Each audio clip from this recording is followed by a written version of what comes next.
Jonathan MLH, how are ya? Look at you, little eager beaver. First in the chat. I should Discord you. I'm talking to a community center about 3D printing and CNC machines, and I think I may have a temporary home for your CNC, your kind CNC vendor. It could be kind of cool. Get some of the more, some of the downtown core kids into some CNC and 3D printing. I'm hoping. So we'll see. We'll see if it works out. It's a government-run thing, so who knows? But anyway, I just thought you get a kick out of that. That it's other than me sort of feebly trying it out every so often in the garage here, I think I might be able to get it down to this community center that my son is enamored with,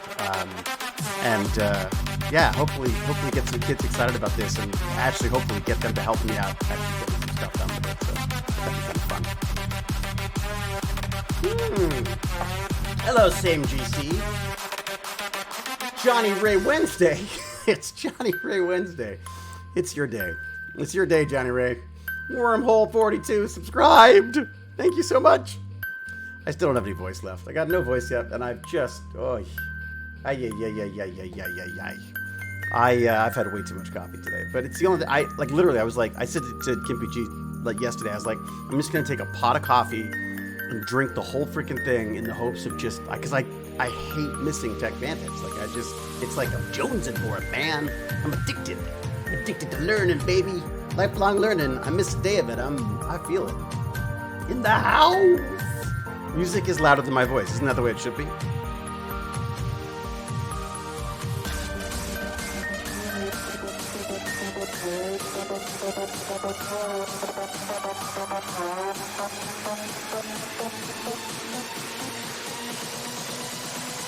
Don't stop the body rock. There you go. In the house. There you go. Lurk away. Lurk away. All right. What am I doing? I'm putting the music down, apparently, because, if it's too loud, you're too old. That's all I'm saying. Just saying. There you go. Is that a little better? A little bit more of a combo. It's also probably low for me because I'm not talking into the microphone. Johnny Ray Wednesday was just too rhythmically pleasing to ignore. It's true. You can't. It's so fun to say. Johnny Ray Wednesday. Yeah. I feel like, there should be like a band. What is that giant? Oh, of course. That's my, that's the foam I'm planning on using for, I've been having trouble printing ABS because it's too freaking cold down here. Should have got underfloor heating. I didn't because it's just too expensive. I couldn't, my little toesies just couldn't. But the advantage of it would be obviously that I could keep the temperatures a little warmer up here, and then I could get my ABS to print properly. But, so I got, hello robot. I got some of this foam, this styrofoam stuff left over from the renovation. I thought, woo-hoo-hoo. I take this, I cut it up, put a little bit of cardboard in there, built myself a little cozy enclosure for the ABS printing. Just keep it nice and cozy. And in the meantime, I'll just leave it back there and forget what it is and go, what the hell's that? Okay, shiny, isn't it? I adore underfloor heating. Oh my God, it's true, Nixie Geek. It's like God's gift to home renovations, if there was a God. What do we got? Pretty? Thank you, Go for Fluffernutt. I'm assuming you're talking about me. Wolf Pup, David, I am a Viking. Wolf Pup's a Viking now. Okay, we'll have to ask about that. Go for Fluffernutt, thank you very much.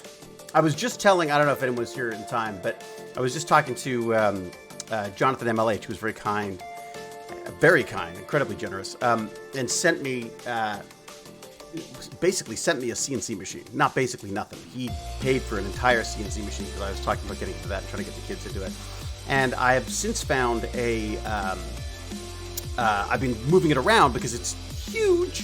So I had it down here for a while, and I spent a little extra money to get it resized. So I literally bought a second CNC frame for it so I could bring it down in size and fit it in the basement.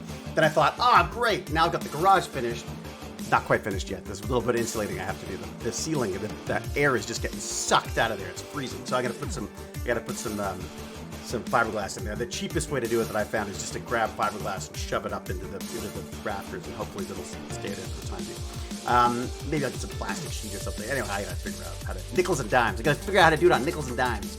But now I found this amazing community center downtown that has got my son thoroughly, enthralled with the whole volunteer thing. The kids have to volunteer a certain amount of time here in order to get their high school diploma. Fantastic idea.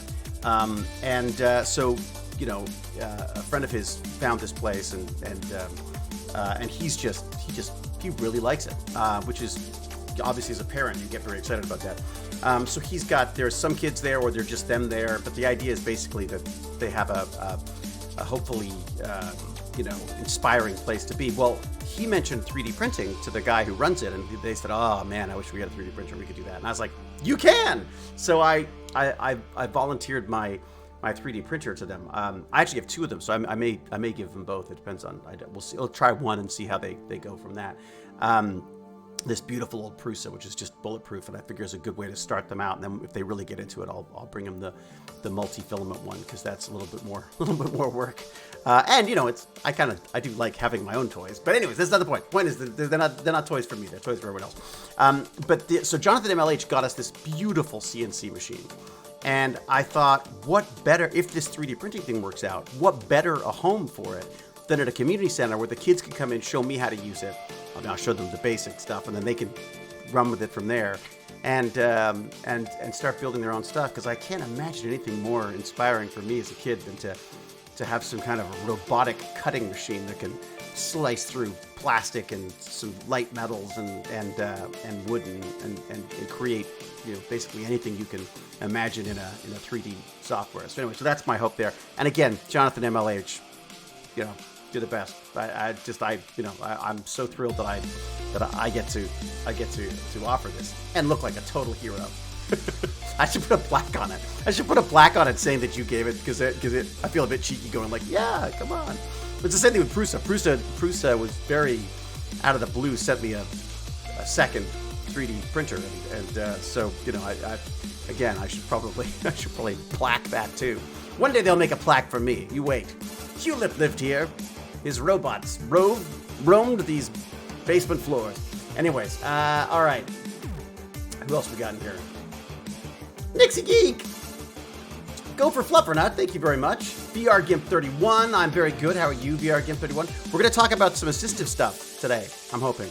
Once I'll go get GimpyG in the Discord in a second, and we'll figure that out. Cal is thanking people, of course, because Cal believes that I don't care. That's true. That's what she thinks. I don't care. Cal, we got to do some plotting and scheming. We've got financial plotting and scheming to do. Cal and I are going to build our own little mechanism for allowing people to get little videos from me in a cameo style, and we could save some of the money there and actually do something that could tie into Tech Bandits and stuff is my hope. So that is the hope with that. Try to do it in a non-slimy way. We're not sure how to do that yet, but I provide the slime and Cal provides the brilliance. What do we got? Yeah, we also got to hear D&D's Wolf Pup. Yeah, we got to hear how D&D went with Wolf Pup, because D&D was dungeon mastering. And also I want to hear about these finger, what do they call it? Fingerboards? The skateboards that you use with your fingers. I want to hear if they had any luck with the 3D printing of those things. And the K McCabe wants me to turn the music down. See, if it's too loud, you're too old. Yeah, it is too loud, isn't it? Yeah, it's pretty loud. All right, okay. All right, it's fine. I'm turning the music off, whatever. Just like my dad. All right, there you go. Music's off. There we go. I'd stop dancing anyways. And what's music if you can't dance? What? Tony Cursa, or USA Cursa? Yeah, Tony K USA? No, it's definitely Tony Cursa. Tony Cursa, thank you very much. Much appreciated. And welcome. What else we got here? Captain Catherine, I'm definitely too old then. Yeah, me too. I'm just deaf. Keep in mind that I'm deaf, so the music sounds really soft to me, even when it's bad. My wife had to call down the stairs the other day and say, like, it's rather loud about one of the soccer games, because I can't tell. I'm old. I was digging the MTV style of streaming. Very hip. Yeah, it's true. Isn't it Randy the Magic Man? someone else who I'm getting back to. I got to look into agents for you. Yeah, I don't. Randy the Magic Man was asking about some TV agents for some stuff, and both of which sound like great ideas. But let me give it a thought. I know that wasn't the primary reason for your email, but that's the one that has got me thinking. How can I help out? So, music can't be too loud. Exactly. Go for fluff or nut. Palmer73 is throwing their Prime at us. Thank you so much. Optimus Prime. I'm obsessed with Good Afternoon from Spirited Today since I watched it last night. Good Afternoon from Spirited Today. What is that? I don't know what that is. Mad Hatter in Memphis. Partially deaf myself, so music is rarely loud for me. I know that's exactly it. Mad Hatter in Memphis. I've gone deaf in one ear. I got a slight loss in usual old age loss in one ear, and then the other one is just, shall we say, screwed. Ryan Reynolds, Will Ferrell. Oh, okay. Musical Christmas movie. Oh, really? Okay. We didn't have the D&D. Everyone was excited for it. Oh, no. Okay, I gotta check in with Wolf Puppet, everybody. Let's see what's going on. I also, check this out. I set this up. See if I can make this work. See if this works. If this works, I'll be very excited. No, don't do that. Like I said, if it works. So watch this. I go like this. Aha! See? We've got that's my iPad. I got my iPad settings because I want to have a look. GimpyG's got a challenge for us. La la la la la la la la la la la. GimpyG's got a challenge for us. We've been working on some attempting some assistive technology stuff on the iPads and the iPhones, and so I've set that up so that we can maybe just give people an idea of where we're going with it, and you can hopefully rise to the assistive challenge. It's actually really cool. I'd like to start using more of it myself. Glasses are so crooked, aren't they? So gonna work on that. Minus 15 minutes till David doxes himself. Thank you, James. I've done that so many times. You know, I'm amazed that people just don't show up for the Twitch streams now, live at my house. But it's good people. That's what it is, James. It's good people. I surround myself with good people. That's the key. Smarter people, generally the better way to go. All right, let's go check in with everyone. But what is a hype train? A hype train starts when multiple viewers support with subs, gifts, or bits. Once a hype train is underway, the community fills up the hype meter with more subs. This just sounds like a cult, is what it sounds like. Some horrible cult. Hey, David, are you interested in astronomy, astrophotography? Oh, my God, the astronomer. I have attempted to take photos of the stars since I was a wee, tiny lad and have had absolutely no luck with it. I also get cold and grumpy when I get tired. So I'm up late at night cursing and swearing at telescopes and things. I've got to one of my lists of things to get is I really want to get a good telescope. I'd love to get a good telescope, rig it up to a little USB camera and have it like be able to stream it as well. So you could sort of say like, hey, look, this is some stuff that we're looking at. Posted some of my photos on your Discord. Oh, good, the astronomer. Thank you. Fantastic. I gotta say I'm terrible about not visiting the Discord more, but I've started recently to pop in there, and man, there's some great stuff on there. Like some really great conversations and thought-provoking stuff and silly stuff, and it's fantastic. I absolutely love it. Shaving a haircut. Is that shaving a haircut? I don't know. Yeah. Or are you saying I should get a shave and a haircut? Which I should too. Hey, David, hope you're feeling better. I am feeling very caffeinated. That's what I've done. I've decided this is like my 80th coffee for the day. And the hope is that I am just going to caffeine myself through this because it's ridiculous. I think COVID's taken away my ability to fight off disease or something because I've got every flu and cold and sniffle that's happened since COVID, and it's just freaking frustrating as all hell. Anyways, I'm naturally incredibly brave and healthy, so strong, healthy, fit, that kind of stuff. Never complain about a thing. So it's very unlike me to be sick all the time. Just ask Tori. Tori's like, oh, of course you're sick. You're always sick. Oh, you dropped 2 bits, so I added a shave and a haircut. Thank you very much. Very good. Very good. Thanks for being there. And modest, too. It's true. Randy the Magic Man. Very modest. David, did you get everything done before Jane came home last time we were away? Yes, I did. Well, most of it. The place was not Jane tidy, shall we say. Yes, it was nowhere near Jane tidy. But there was food for her. Fresh ramen noodles were made for her. I had shaven. I was shorn. I was beautifully shorn. Not she was too tired to notice anyway. She's like, ugh. They gave her soup and then she went to bed. But so she was thrilled. So the thing about marriage, the romance. Whew, I'll tell you. Okay, Discord, another app I have to master. Oh, I know. The thing about Discord is, it confuses the hell out of me, to be honest. Discord and many things do, but Discord particularly confuses the hell out of me. But I was talked into it by Ham, and the rest of the Tech Bandits, because that's what they use. That's their gaming platform. So I gotta just I'm just a kid at heart. I just gotta be. I'm just me. I'm just hanging with the cool kids. That's what I'm doing. Facepalm. What's GimpyG up to? What's he said? Is GimpyG in there yet? Let's see if I go. Let's go. Let me go. I'm going to Discord. Prepare yourselves, everyone, for I am going into Discord.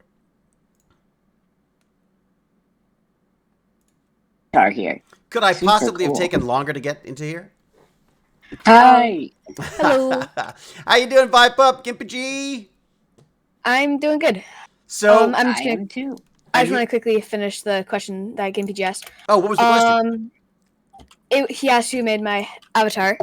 Oh. Trevorrow. Oh, He's Trevorrow. in- Yeah. I also want That's to. nice. Now that you're here, I just want to say, we didn't have D&D. Oh man, why? What happened? Power outage. Oh, shut the front door. You could have done it with candles. It's perfect. Candles, old But books. I have good news. I went outside and we were like shopping. I went shopping with my mom and we bought stuff to make the D&D stuff. Oh, fantastic. Like what? What do you have to buy? What's on the list of supplies? Playmat. So like one by one little area. We bought something for characters and for like sheets and stuff? Like papery stuff? yeah, Or- and to show what characters are. Right.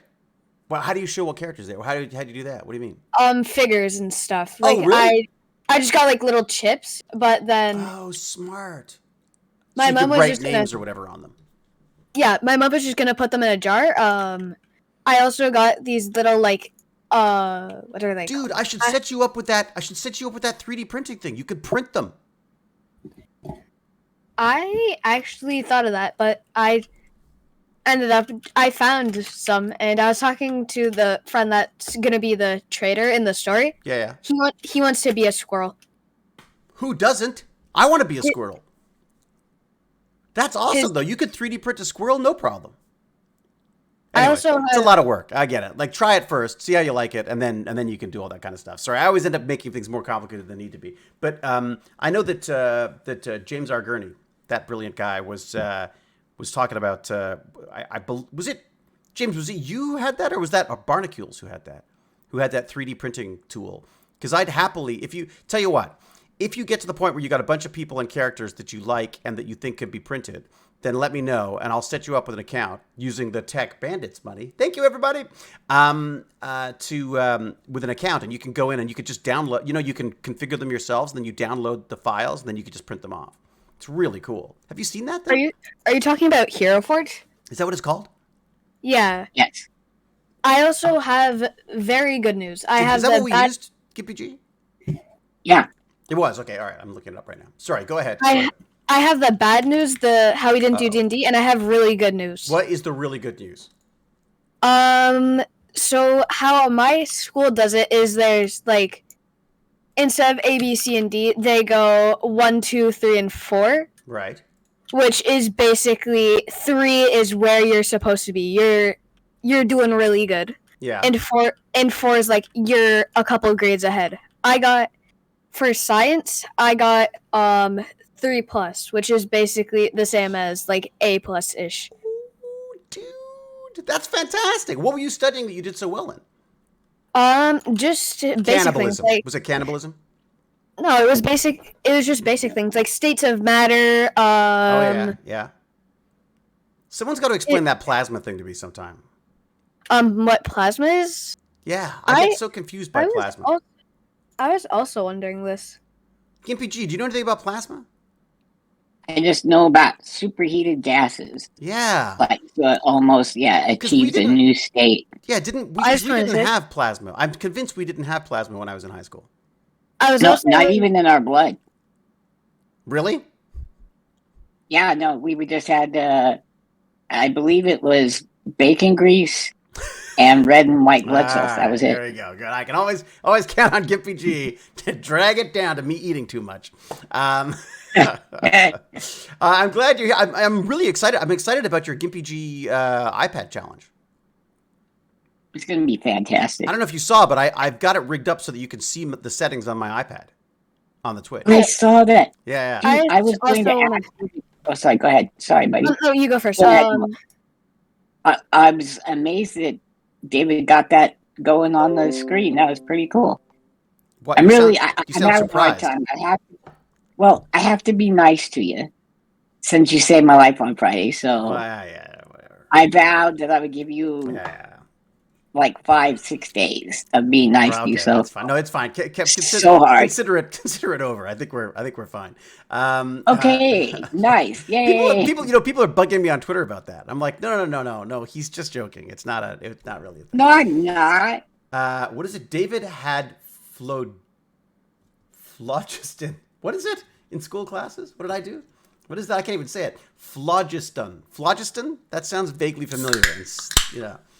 I'm convinced we didn't go into plasma. Like, I'm convinced we didn't talk about plasma as a state when I was in the science that I studied. So maybe I just didn't get advanced enough to get that far. Did you take physics I think I took intro to physics in 8th grade. And then physics was more of an 11th grade thing. So we didn't have that option. We sort of had this sort of mishmash of things called science. And then we didn't we didn't split into actual different like biology and chemistry and stuff until grade 10 or 11. And that's kind of when I stopped going to school. So, Oh,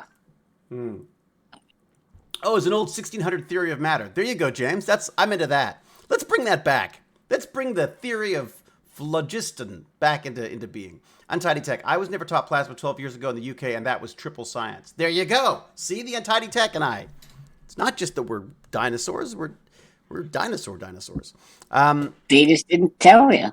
So, All right. There's a couple of other things I wanted to talk about because I don't know. Do you want to? Should we start with the iPad thing, or what do you want to do? Up to you. I don't see any of the other bandits, so you Okay. do you, and then we'll see what happens. Have you got any other updates for us? Did you have any luck? Did you have any luck with the fingerboards? Did you do any printing with the fingerboards? I did not. But that's not a guilt trip. Just asking. I'm gonna say what I meant by when I said that I am now a Viking. Oh yeah, what does that mean? Where did that come from? I got Valheim. I reinstalled it. Oh, nice. Could you somehow figure that out as part of your history lesson or something? Get another A+ in that? I got the A+ in not history. Science. I'm not good at history. What? If you could do science, you could do history. You just got to find things you're interested in. That's all. That's what I keep saying to Ham. I'm like, dude, if you get a choice of projects, choose something that you give a crap about, and then you'll be interested in it, and you'll do a better job, and they'll give you a better mark. It happens every time. If you do something, history doesn't give you choices. History doesn't? But you could, yes, not the class. But you can have options. You can have options on how to approach it. They are not giving us choices. We're not really doing projects. It's just kind of, basically what they're asking is, where is this on the map? Where is this on the map? Where is this on the map? I hate that. I'll tell you where it's on the map. It's on Google Maps. Just look it up. No, it drives me nuts. Really?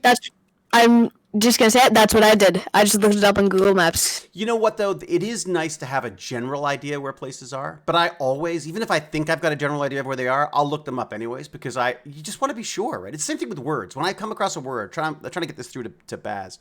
Whereas, like, if I come across a word that I know what it means, but the nuance of it, I'm not entirely sure of, I'll look it up. Sometimes I'll look the same word up like 4 or 5 times because it doesn't stick in my giant, thick brain.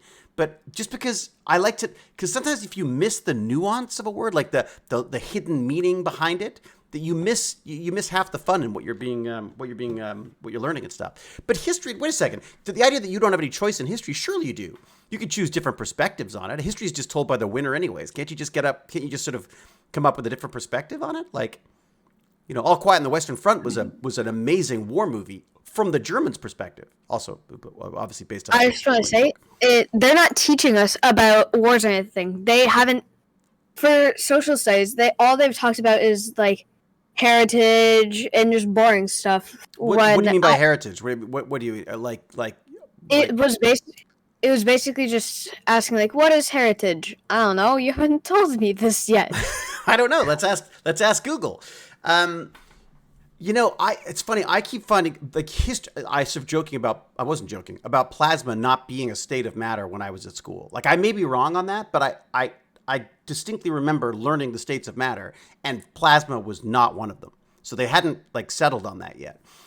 We were also taught, physics in a very traditional physics way. We never even touched on the concept that there might be quantum mechanics, right? That never even came up. But with history, it was the same thing. We got this very colonial history where, I say the British showed up and these poor souls were running around in animal skins. We got them guns and booze. We got them guns and booze and taught them how to build real homes. You know what I mean? And then we killed them all and all their buffalo. You know what I mean? Like, it's just like we didn't, it was entirely, it was this completely whitewashed kind of, well, I guess literally whitewashed, no, it wasn't. I guess it wouldn't be just whitewashed because I suppose it was the Spanish did the same and the French to some extent. I mean, the Dutch as well, I believe. There are a bunch of us who are very good at sort of showing up places and going like, oh, I say this is a wonderful place to be. Off you go. Then we found it now. So, that was the history that I learned. Whereas now Baz comes in with stuff and I'm like I found this photo of I think we talked about this a while back, but this quote unquote cowboy standing on a stack of buffalo skulls. Oh yeah. That was a story and a half high. Like just the number of these things we killed just because that was the food source, right? I mean, or maybe it was a combination of food source and us going like, oh look, big things that we can shoot with our guns, because we're still doing that to some extent, aren't we? Every culture did it. Yeah, no, I agree, K. McCabe. That's every established culture, of course. It's the whole stupidity of our species, isn't it? That we we rise to the top by stepping on the bodies of our enemies. Anyways, I'm off topic already. Oh well, ugh. Yeah, well the picture's awful and most of the meat is utterly wasted. I know, isn't it, Nixie Geek? That's what drives me crazy. Is and now we're frantically trying to get buffalo back in the picture again. Okay, so all right, let us talk about this whole GimpyG assistive challenge. Do you want to give us a little heads up as to what's going on, or you want to jump in? I could, or if you've got the gift of gab and want you need to get it out, that's fine. But I would take go ahead. You start, and I will interrupt. How's that? Okay, so we had a meeting with the High Muckety Muck, and that told us of all these different accessibility attributes within iOS on iPad and iPhone. Yeah. Things for the blind. There's a video of it. If you go on, what was that? Shall I find the video? I can't remember what. Right. So, and that's really neat. But so supposedly all these, they show all these wonderful humans doing tons of different things. Right, with their iPad and iPhone. So David and I attempted, he had started first, so kudos. But for instance, we wanted, it supposedly can follow your face with a cursor on the screen, just like my head mouse. And it definitely can. It's just getting it to do it is the issue. Right. Yeah. Right, and so where is that on the iPad? Well, if you go look on the iPad, you won't know. I'm going to bring it up for you right now. If you go and look on the instructions that I have open right now on the Apple website, oh, good, you'll have no idea. Okay, here we go. Camera. Okay. It's incredible. Here we go. So I got it. Here we go, and I'm going to try to get this in a place where I'm not disrupting the entire chat and everything. So if I'll become smaller. Hello. Smart. Okay, I'm trying to think how I can do this. So you go to settings on the iPad, correct? Oh God, I've got this upside. I have to have this upside down because the stupid. Oh my God. All right, let's see. What if I do this? Hang on. Oh, will this work? I just don't want to wreck my. I have such a lag Oh, do you? between what you show and when I Can I speak. share my screen in Discord as well, or is that going to just like collapse everything? I don't know. Like a black hole of streaming. How about you just talk it up on that, and I'll fill in, and we'll both handle it. Well, I'll see what happens. Let me try it because it would be a lot easier for you to see it, I think. Look, it's Jack Jessera. Woohoo! Woo, Jack Jessera! Share my screen. Okay. What am I sharing though? I don't know what I'm sharing with you. We'll find out. Here we go. I'm going live. This is my screen. Oh my gosh, this is so amazing. Okay, so now you're watching the stream live. If that makes sense. It's going to be difficult for you to see. You may have to zoom in a bit because I can't. Can I zoom it a bit? Maybe I can do that. I don't know. Maybe I can make it bigger. Let's see what I can zoom it on my screen for everybody in a bid to try to make it. Here we go. Is that you might be able to see a little bit more now? How's that? Ooh, I made it take up the whole screen. So yeah. Okay, nice. So this is the iPad settings section. So you just go to settings. I'm not gonna go in through the whole thing because I will probably this is where I dox myself as James R. Gurney would say. Dox, term I didn't know. I didn't know that. You didn't know that? Well, I only recently did I learn that. I dox myself all the time. I'm terrible about that. I am too. If you show up at my house, you will be attacked by a dog or my wife or my son or my neighbors because they're all incredibly protective of me. Okay, so I wouldn't mess with any of them, frankly. Okay, so we were told. Talk me through it, Gimpy G. Right. So we went into accessibility. Okay, I'm going to accessibility right now. There we go. Right-hand side is now accessibility. Right now, we were actually not told anything. This is what you discovered. Well, so I was looking up videos on how to do this because I'm an idiot and I'm not good at, when I read, I get confused. So I thought, I'll watch a video on someone doing this and then I'll do it. And the only video I could find was by this wonderful woman in Asia somewhere who was doing it, I guess, for her company that does assistive tech stuff. I could not find a similar walk me through step-by-step version on Apple anywhere. Partially, as we discovered, because it's not called head tracking. It's called... Wait. Do we want to do that? Or does anybody in chat actually have an iPad or an iPhone? Mm-hmm. I wonder if they could find it. We need that. If they can find head tracking or motion control. Okay, cool. Oh, you want them to see if they can find... I see where... It's the mysterious Gimpy G. Got it. Interactive. Mm-hmm. And I'm guessing I know where VibePup is. In a land of Vikings. Yes. No, I'm watching. Are you really? Oh, okay.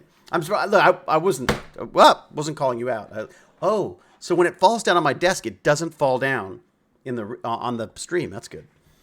Isn't that amazing? Isn't it? I wish I had a stand or something I could. It's almost like you're just projecting what it's thinking and not it. Yeah, it's true. There you go. It's my great intellect is knocking it over. Okay. Okay. Nobody's having fun. So we believe it or not, everyone, you have to go into switches. Yeah. So in order to get face control, the idea of tracking your head to use as a mouse, you go into something called switch control. What the hell? This makes no sense since right above it says Face ID and attention. Now that makes sense that if it's paying attention to my face, perhaps it can track my face or even touch above it. Touch, you go. Okay. Instead of touching, I'm going to use my face. I'll hit touch and no. Right. It's maybe switch mouse. Control. Yeah, exactly. So I'm going to hit. Should I hit switch control? Sure. Why not? I feel like it should be in accessibility. That would make the most sense. Well, it is under accessibility. It's under accessibility, and it is under physical and motor. So that makes sense. But even within physical and motor, there's like 9 or 10 different 9 options. 1, 2, 3, 4, 5, 6, 7, 8. There's 9 different options there, all with submenus. I feel like it would be a lot easier if they named it like face control. Mm-hmm. Exactly. So that's our first recommendation to Apple right now. Let's just call it face control or something like, I like the term, I'm not allowed to name things, but I like the term face mouse. I like it. Come on, face mouse? Who doesn't want a face mouse? I want a face mouse. Face that. That's like you control your iPad with a mustache. It's a face mouse. Okay, so we go to switch control, opening it up, and you are faced with yet another list of things that is very unintuitive, shall we say. This is why they invented the word plethora, because we have no idea what's going on here. Yeah. But there's a lot. So, and the next, so I don't even remember how I did this now. Oh, right. So the first thing you had to do was go into switches and come up with a way of controlling the iPad in some way other than using your fingers. Instead of your finger mice, Correct. You want to use your face mice. And in this case, what they suggested coming up with for someone in Lance's position is some sound switches, right? Also, I read over the weekend. You read? You need to have. Yeah, I know, but it was still impossible. That one of the switches you need to set up is click. Oh, is it? Otherwise, everything else might not work. They said. I'm looking. I don't know why. So I'm clicking up sound, and I'm going to set up click. Now, this is great, everybody. Remember, David's a professional. I'm not at all. I'm completely winging it. But wait a sec. So I'm making sounds with his face is what he does. True. That's called emote.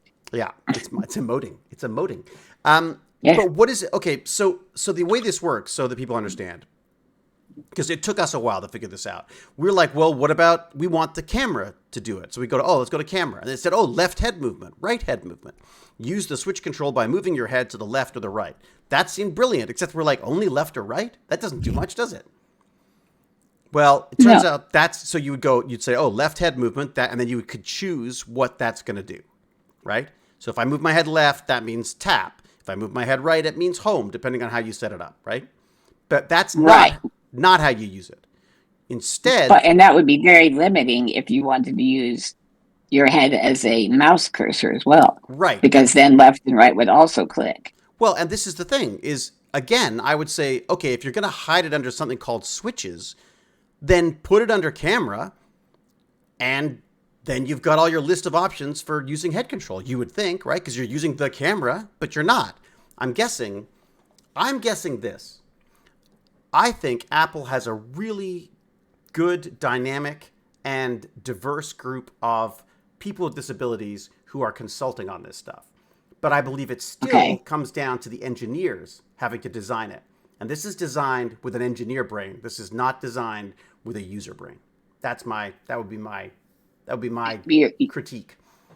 You're exactly right. I think it's brilliant. When somebody says, when you say switches to me, I don't think, oh, good, now I have a way to access tapping and all that. I don't. Face mount. I think that switches should be underneath the menu that says clicking and accessing other features. Or explain what switches are. Why isn't there like a tutorial that you press? Do you want assistive? Click. Press on assistive. What kind of assistive do you want? I would like, what is it? What's it under here? It's under physical and something. Physical and motor. Are you dealing with physical and motor disabilities? Yes. Then it goes, okay, so this is the section you want. You would go into switch control, and then you would choose your switches, and you would think, again, that the switch you would be using is camera. You're not. What we discovered, I think, and if you back me up on this, Gimpy, you use a sound switch, right? Right. That's what we were trying to get it to do, was use a sound to either tap or go back to the home screen, whatever action you want the iPad to do. Switch is a very engineering jargon way of putting it, because it's it's literally back to, I think someone just said it here. I just saw Nixie Geek was, the word switch is a callback from another technology. Switch is a term that's used in a lot of programming and a lot of engineering stuff. I think I understand that it's probably something that they needed to decide on a name for these things, and they've gone with it. But again, I feel like this is the issue you get into when you are, understandably, these are engineers who are trying to add these functionalities onto an existing thing. The iPhone before it embraced the accessibility stuff was absolutely impenetrable for people who had any kind of physical disability. It was really, really difficult to use. They have since got a lot better at it. And I want to just preface all of this by saying this is not us whining and complaining. This is us trying to figure out how to use it and hopefully help to improve this process for people, because I just don't know that I just don't know that there's enough people who have the patience or the technical know-how to do this stuff. Certainly we don't. That's why we're learning. Correct. And yeah, I want to reemphasize what you're saying. This isn't a complaint. This is just a call for some refinement and to make it more accessible, quote unquote. I want people to use this. This is amazing that they've gone to this length to add these things. So this is wonderful. Wait till you see this thing. Once it's, again, not perfect, but once you see what it's capable of doing, it could be revolutionary, right? I mean, am I wrong? No, you're right. Another thing you and I were thinking was, it sure would be nice if someone in my situation, if they set it up in such a way that I could actually initiate and set up the entire thing yourself, exactly, without touch, or utilizing these tools. Right here, maybe a simplified version, but until you get it all entered. But it'd be nice to do it by yourself rather than need someone else. Well, or at the very least, have a non-technical family member who could walk through this. I don't know about you, but my parents, and me for that matter, I know a lot of teenagers too, would just throw their hands up at this and go like, I don't know, it doesn't make any sense, it's too complicated, whatever. You know what I mean? You're correct. Yep. Did you know that 90% of people will never touch any of the settings in their computer? For instance, I'm guilty of that in many cases. Like right now, this is my streaming PC. I don't like to mess with it because it all goes wrong, horribly wrong. Right, but like let's say you get an HDR monitor, and then nobody will go back in and switch their Windows over to HDR. They just won't. I think 90% is actually shooting low. Yeah, it's frustrating. Look, first off, the people we're speaking to at Apple are amazing. I mean, and what they're doing is amazing, and they are struggling to make this a priority for people and for organizations and stuff. I mean, one of the frustrations I know that they were talking about was like, if only the people who wrote apps tapped into the accessibility features of the iOS so that they would be integrated into their apps as well. But they don't. Everyone's all guarded with their own technology and they don't want to let anything out. So they write their own code to do everything and then just slap it on the iPhone. Whereas this is built into the operating system now. This is part of iOS is this assistive stuff. Anyways, okay, so switches are quite literally switches.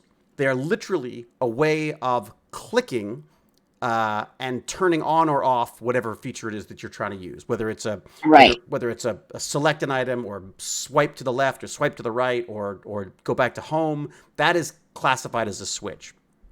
And they are your finger, basically, on the Apple. And something else that we discovered, again, not mentioned obviously on the iPad itself, is that you can use physical switches as well. Correct, like clicky switches. Like you have these little featherlight switches that you can activate with your muscly thumbs, right? With my almost lack of thumb. Actually, what it is they have just a bit of resistance, and that keeps my thumb from pressing it. And then it's almost thought sensitive because all I have to do is relax. And that clicks the button. But you never just relax. the weight of my thumb. They never click. True. He's always so uptight. True. Tense. So really, you're forcing your thumb down basically. With thought. Yeah. And there's enough muscle there still to activate or deactivate. To activate one of these featherlights. To activate the switch. Yeah. Okay. And then it's got a little bit of resistance inside of it. So when I push down, it pushes back against my thumb, setting it back to not push. Right. If you get what I'm saying. So it's like an always open switch until you press it. So as soon as you unpress it opens again. me see if there's something I can shove under there to keep this in place. I have heard of the adaptive controller. I actually have one somewhere in a box in storage because that's one of the things that didn't die, but we haven't found it. Oh yes, the Xbox adaptive controller is honestly is like the grail of assistive tech out there. I mean, it is like it is so amazingly well. I mean, it's intuitive. It's you literally just plug in. I think it's 1/8" jacks, and you can remap anything on any of anything on Windows or on the Xbox or any of those things could be mapped to switches and devices on with that. It's brilliant, and I don't understand why Sony and their frickin' PlayStation doesn't do the same thing. It's disgusting that they don't. Sony is the opposite. Sony makes it more difficult. Actually, they've actively gone out of their way to stop you from using anything outside of their Sony bullshit. Basically, correct. I got nothing nice to say about Sony on that. I think it's fucking disgusting. I can't get a hold of them either. Don't worry, I hear that language all the time. You don't have to. You didn't hear anything. I don't know what you're talking about, Vipup. That was that must have yeah. You must have just misheard me say duck. Everybody just had a group hallucination right there. He didn't say anything. Yeah, absolutely. Okay, so we are setting switches, and the switches are sounds. So I make a click sound, and that will, let's say, tap. Okay, so I've got the click sound, which I don't even know if I'm doing it right. That's a tap. The S is a select item, and the sh is the scanner menu, all of which will make sense in a moment. So you set up these 3 switches like that. You go back to your switch control. You now turn. Is this right? Do I have this right now? No. Then we have to go down to. Do we have to go down to the head tracking now? Yeah, head tracking. Oh, you're going to do that too? Isn't that at on? the same time? Isn't that supposed to be on? Isn't that the one it could. You could show them clicking, and then but that's fine. So your head tracking is off. So it would come into it and it would be like, oh, head tracking down here under point scanning. Thank you for that. Because that makes sense. It makes a lot of sense. So intuitive. Head tracking off, I go on, and then I have an option. I can also have my various movements of my face, which we've not got into yet, but which is detailed in the in their very exciting new video about this, which is like a little rock video about how you can use it for cool stuff. And again, by the sound of it, like this stuff works. It's just a matter of getting it working is the issue. Didn't you say you knew a producer that was vision impaired that was excellent with his? He's completely blind. Joe Strechay. I figured out how to say it. I finally said, Joe, how do I say your last name? And it's Strechay. Strechay. Sounds really classy. I was like, Joe Stretchy. Nice. Like he was like sort of like, that the guy from Fantastic Four or something, but I was wrong. He's the one we're doing super fun Geek World with. So anyway, so he's completely blind, and he uses his iPhone, and it's extraordinary because like you standing beside him and you hear like, and he's listening. It's speaking out all of the menus for him, and he's tapping on the menus, and then he's using it that way. It's incredible. So we know this stuff works if you put in the time and get through the cryptic process of figuring out what's going on. Yeah, I mean, obviously we could do it faster than we're doing it, but so I've turned on head tracking, and I've left everything else as none. But we decided that the best pointer view was relative to head. Is that right? I can't remember. I think that was the one that we were suggested. So, and again, I know we tried face. I don't think it worked very well. So did it? On. Yeah, I don't think face worked. But let's try. Do we happen to know with? Hey, Gurney, you in here? Gurney's always listening. Gurney's lurking somewhere. Oh, he is. He's probably probably curing cancer while he waits. He's like a Marty Feldman from Young Frankenstein. He's just always there behind you somewhere over your shoulder. You know, the resemblance is there too. Abnormal. Yeah. Oh, I always wanted to be him. Yeah. If I could grow up and be Marty Feldman, I'd be there. I'm almost there. Okay, so I'm going to turn on switch control now. I just want to quickly say, Jim's gonna just join the chat. Oh, did he? Oh, fantastic! Are you in? You're in the voice chat. You're in the talkie. Hello, Jim the Evo. I heard my name. Can you not hear me? Oh yes, we can. You were a little soft compared to my, booming voice. How are you, sir? I'm good. I'm just trying to need a microphone out, so it might be a little quiet. It does sound nicely bass, though. You've got like a good, it feels, it's got a strong bottom to it.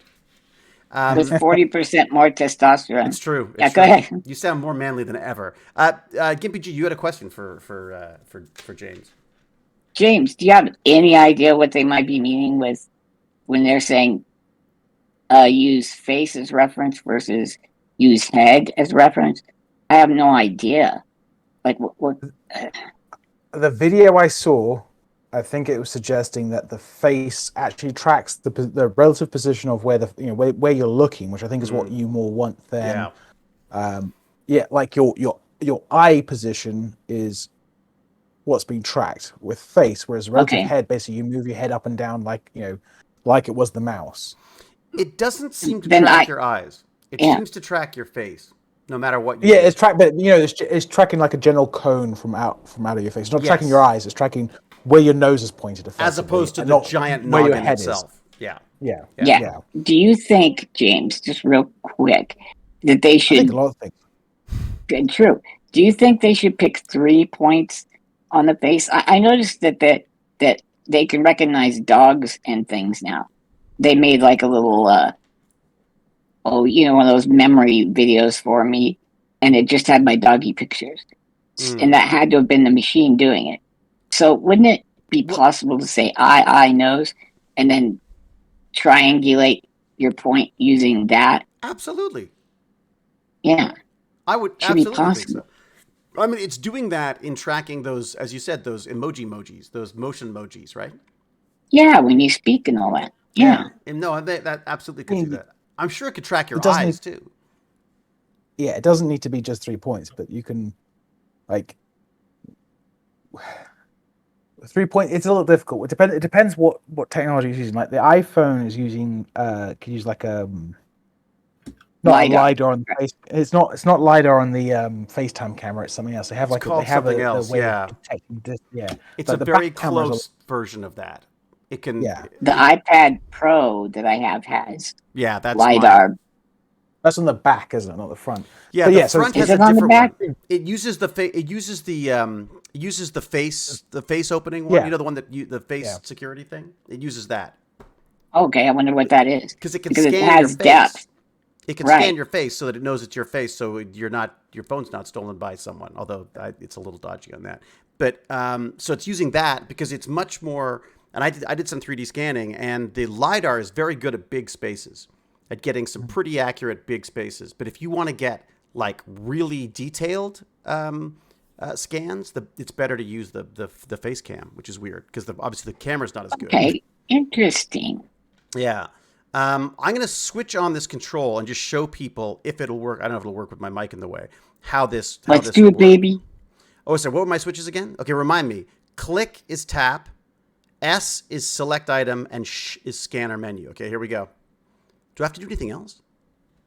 Okay. I don't know, but everybody, imagine you're on the streets of New York, and a man has a Jesus is coming sign and a metal cup for change. Okay, and go. So I've got, I'm doing this now. So I don't know if you could see, it's actually moving.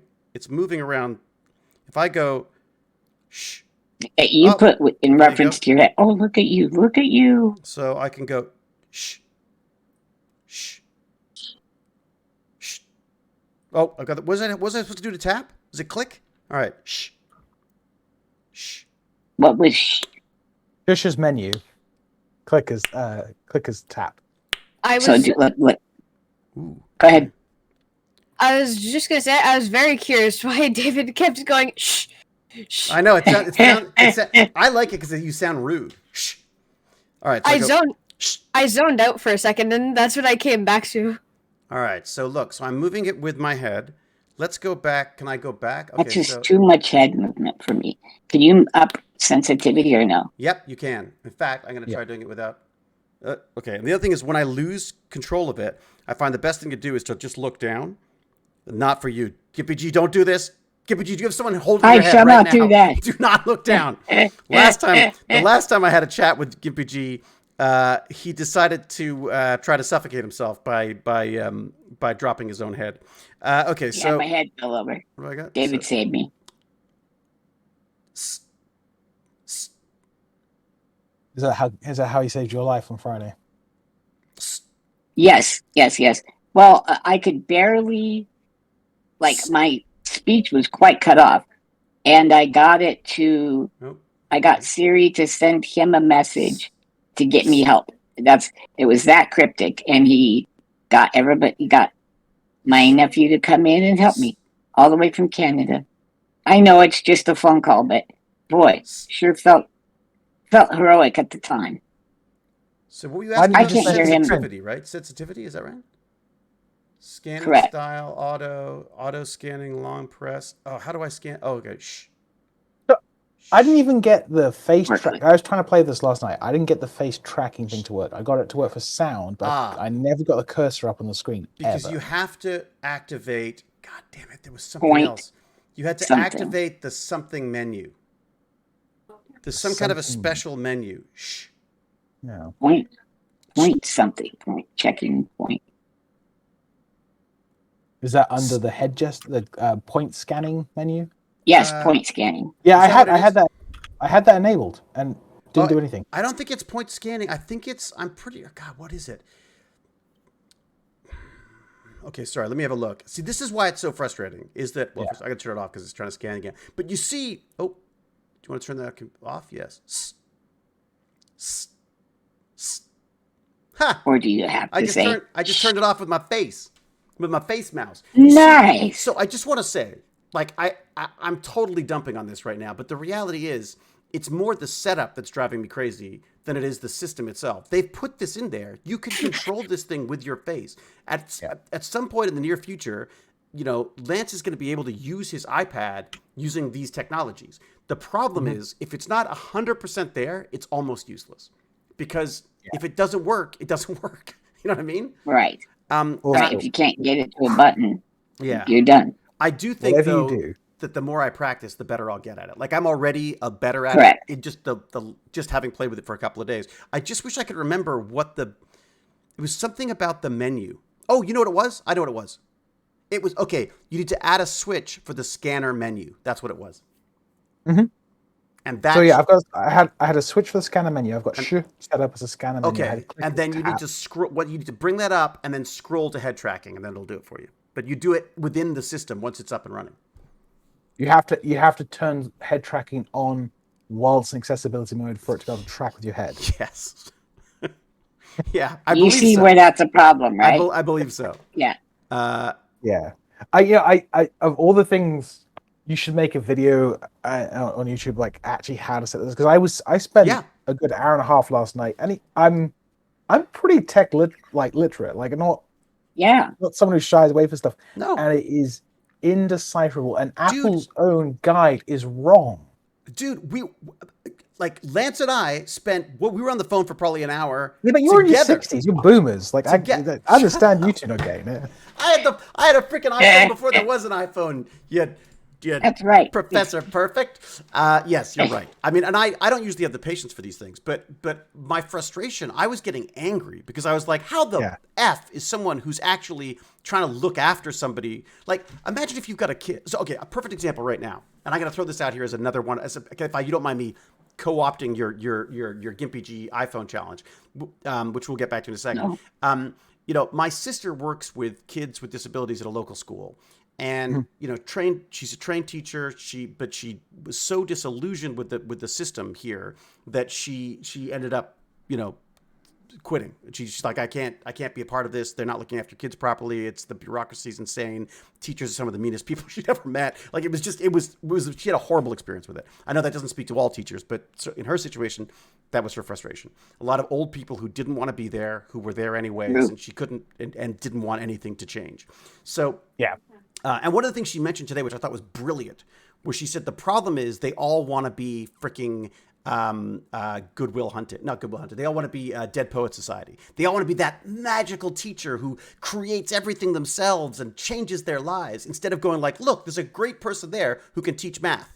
Let's use that that existing stuff instead of pretending it's your own. Or she says that they were even things like she'd go in to teach a class or sub in a class, and the teacher wouldn't want to give her their curriculum because it was their That's curriculum. a good idea, Dungeon. You know what I mean? Anyways, so her conundrum right now is that she's got a kid who is basically nonverbal and can only move one hand, has one functioning limb. And, but her speech is so bad that no one understands what she says. So bad is the wrong word. Is not intelligible to people who don't know her incredibly well. Right.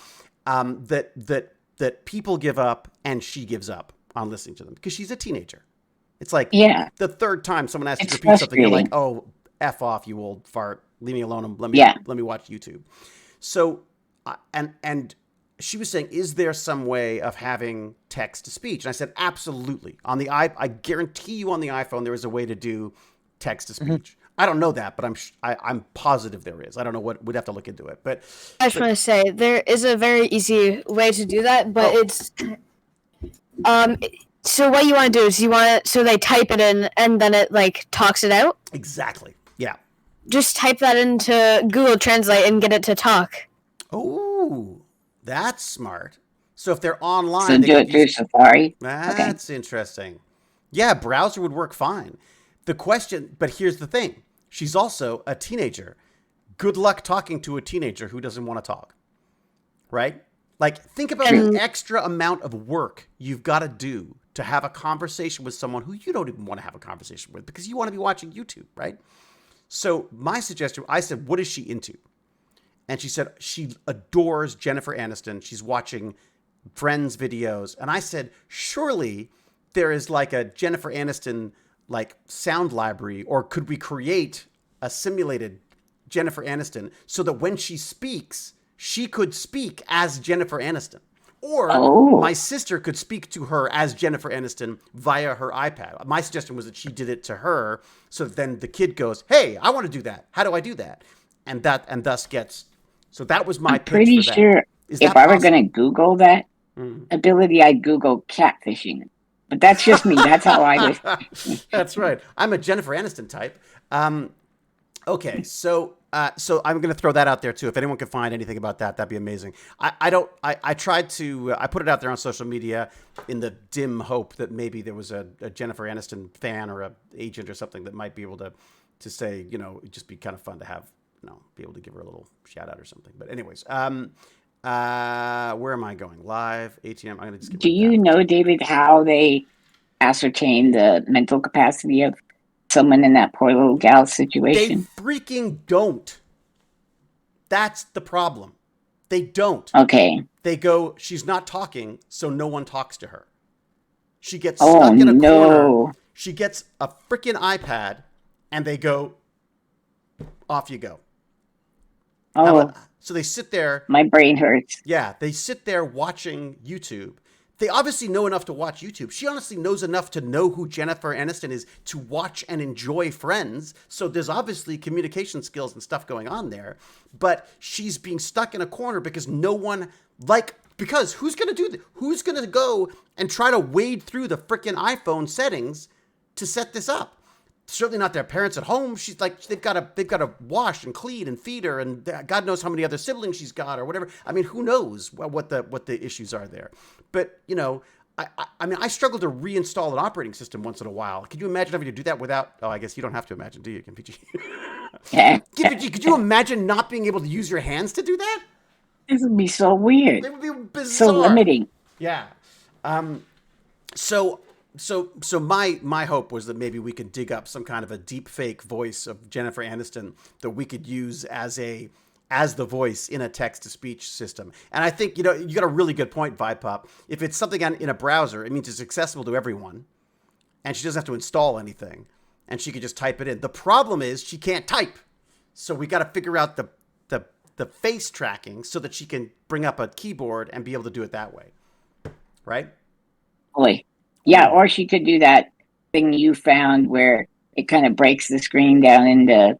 There's a great feature. Yeah, that is. I'm going to show you that right now because this is really cool. I think. Let me just get in here again because I don't want to give away my password. Okay, I don't want to dox myself, right, James? So there's a feature here. Is it available? I don't know if it's available without voice on. I'm not sure. So, okay, this is the other thing that drove us crazy. Yeah, it should be, because it should be a switch. It probably we're having to use it because our switch is the voice. But if you had a big old switch you could press, it would work for her. Well, theoretically.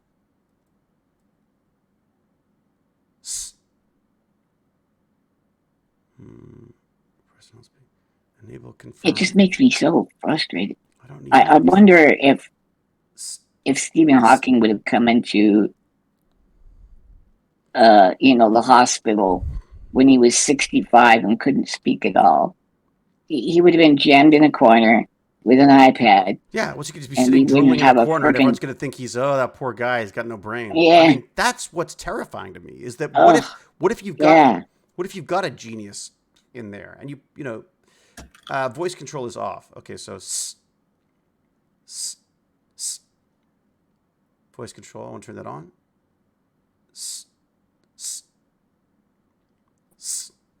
Yeah, that's... Whoa. How do I do it? Do it. Oh, did it? Okay, now voice control is on. So, show grid. See, look at this. So now you get a grid that comes up, and with my head control, I suppose I could do that. Oh, wow. And I've got another commands come up. Interesting. Okay. How do I exit out, though? Oh, escape. I have to choose. I thought your S sound, isn't that menu instead of click? What is your voice prompt for click? Is it just saying the word click? Isn't it? Oop, that worked. Yes. There you go. No, you know what it is? S. Well, but S was bringing up a menu of choices. Oh, is it? It seemed like that, but I could be wrong. No. The menu was shh. Shh is the menu. Oh, okay. Oh, does that take it away too? Okay. Shh. Shh. Oh yeah. Oh, so it's an on and off. I see. That's how you get rid of it. Oh, that's good to know. Okay.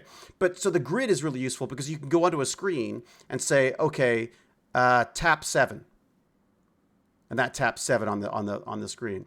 Go home. Go home. But that's the frustrating thing too. Good job. Hey, there's a shot of this Jane in Australia. Look, Jane. Oh, there you go. Baz to Atomic, Baz tutoring, Maria cleaning. This is where I dox myself, isn't it? Okay, let me just turn that off right now. But you see the but you see what's available here. And I guess so the challenge basically, Lance, is what would you like to see out of this? What I would like to see is, okay. Let's go in game on Apple's part. Okay. A more intuitive interface for people. Yeah. Because as you said, I belong to a group for the quad stick.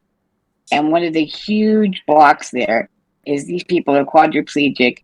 And to get that stick set up where you can use it, where it's, and to program it is incredibly in-depth. Yeah. And they have like 60-year-old moms, that have to take them through that entire process. 60-year-old moms like me.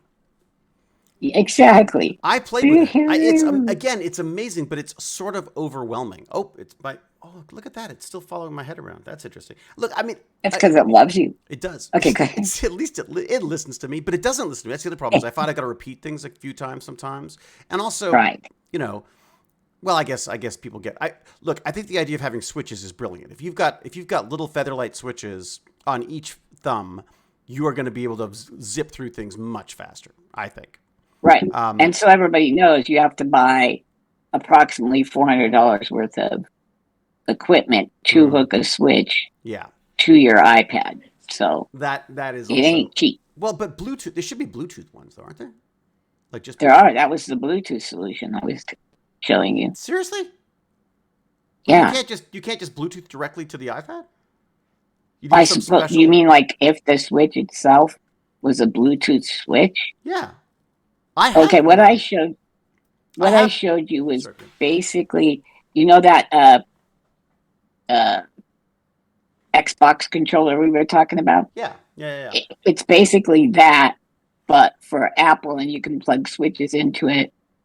And it costs more than the Microsoft Assistive one. Oh gosh, yeah. But And it doesn't have can, it. Yeah. I think you can connect. Go ahead. I think you can use the Microsoft Assist now on the iPhone. Wait, is it Bluetooth? Yeah. Well, then I'll bet you could use that instead. Yeah. I think that's what she was saying. That's one of the, because Apple was saying, we were saying, look, why can't we just use iPhone? Why can't you set up your iPhone to work as your mouse, and then that is your mouse for everything you interact with, everything from your iPad to your computer to your home automation to all that kind of stuff. And she was saying, that's great. We'd love to do that if everything was Apple, but everything's not Apple. So if you want to control your PC, then we need to talk to Microsoft about how Microsoft would allow us to do that. I think, and I can double check. In fact, now you bring it up, GimpyG, I'll bring out my assistive Xbox controller and see if I can get that going, because that'd be fantastic. You genius, you. No, you thought of it. No, you did. It's all on you, buddy. So out of curiosity, I'll take the credit. It's entirely because of James R. Gurney. If he hadn't burned your house down, He would have so much credit right now. Oh my God, it's so true. The most famous. He'd be like full of karma. Yeah. He's on TMZ as an evil man burning that guy's house down. Isn't that amazing? Hey, James, what are you working on now? That's a very... Yeah, James. Link in the second or in general? At the second or in general? Both. How's that? Both are fascinating. Right this time, I'm writing a grant for a submission on tomorrow. Tomorrow's Thursday. Yeah, so I've got a grant that's due tomorrow. You and James on cystic fibrosis infections. Oh wow! So this is cystic fibrosis, and that you would be helping out with phages, that you'd be trying to cure with phages. Yeah. Are they as much of a nightmare as the film ones are that Jane's working on all the time? I don't know, how long are those? Long. There's a lot of tax documents and all the tax document stuff gets handled by administrative staff people. That's what Jane needs. Yeah, so a 12-page grant that I write is, I think, 80 pages in total, give or take, with all the rest of the documentation attached to it. That's what Jane's doing for film stuff. Yeah. Yeah. And she's got like 4 or 5 things in for development right now. It's insane. It's absolutely insane. But, it's also like, I guess they're like, yeah, you want our money, do the work, I suppose. Yeah. Just some of it feels a bit, I wish there was more cutting and pasting available, some way of automating some of it, because it just feels so inefficient, because each one of them has their own little website portals that you have to sort of submit with. So you're constantly going in and feeding these things into websites that then crash, and you have to re-enter and all, it's just all that. Mm-hmm. Okay, so and they don't care if the thing crashed. It's your fault. It's your problem. Do they show you grant writing, or is that something that are you taught that, or is that something you just learn by doing? It's something you learn on the job, and if you don't learn it, you don't get a job. Okay, fair enough. All right, that's good. Good to know. Good to know. So grant writing, and what else? And what's happening with the lab right now? Have you done a tour yet of the lab? So my lab is set up. I've got a couple of people working in there now. I've got 3 people in the lab. Fantastic. They're all getting along. Are you all employed up now? Have you got everyone? No, I've got 2 more positions to fill. Because I talked to my friend Mediane. You sent me that email. Yeah. I've been meaning to reach out to her. Oh no pressure. I just if it's of any use, that's all. I mean, she's just. I think. Well, I think you'd love her. She's amazing. Yeah. The issue is, there's a term for it where I don't want to farm out my, my colonial guilt onto her because she's a person of color and say, how do I fix this? Let me know how to fix this. Well, no, and the reality behind that is you would get like you could hire her. Like that's the that's one of the big things is exactly. You don't sort of like you raised an amazing point there, because it's something that I used to do all the time. It's like, well, you're black. Can you tell me why I've just said the wrong thing? You know what I mean? So and it's something that you just, as someone as a straight white male of privilege, literally, it's something you don't think of, right? I mean, you just don't think of that as being offensive, but of course it is. That's but Mediane Mediane, the first time I found out that she was working on this stuff was she was asking about a little short film that someone wanted to do, and she had a little sort of presentation that she'd done, and it was all about bias. And and it was fascinating because she'd taken, as a woman of color in the sciences, she'd taken this bias test, which tests basically your bias reflexes, and she'd failed. Well, not failed. Failed's the wrong term, but she was identified. Yeah, she scored a bias test. Yeah, she's biased towards white Is Europeans. that the questions of people's images and then assigning adjectives to them? Right?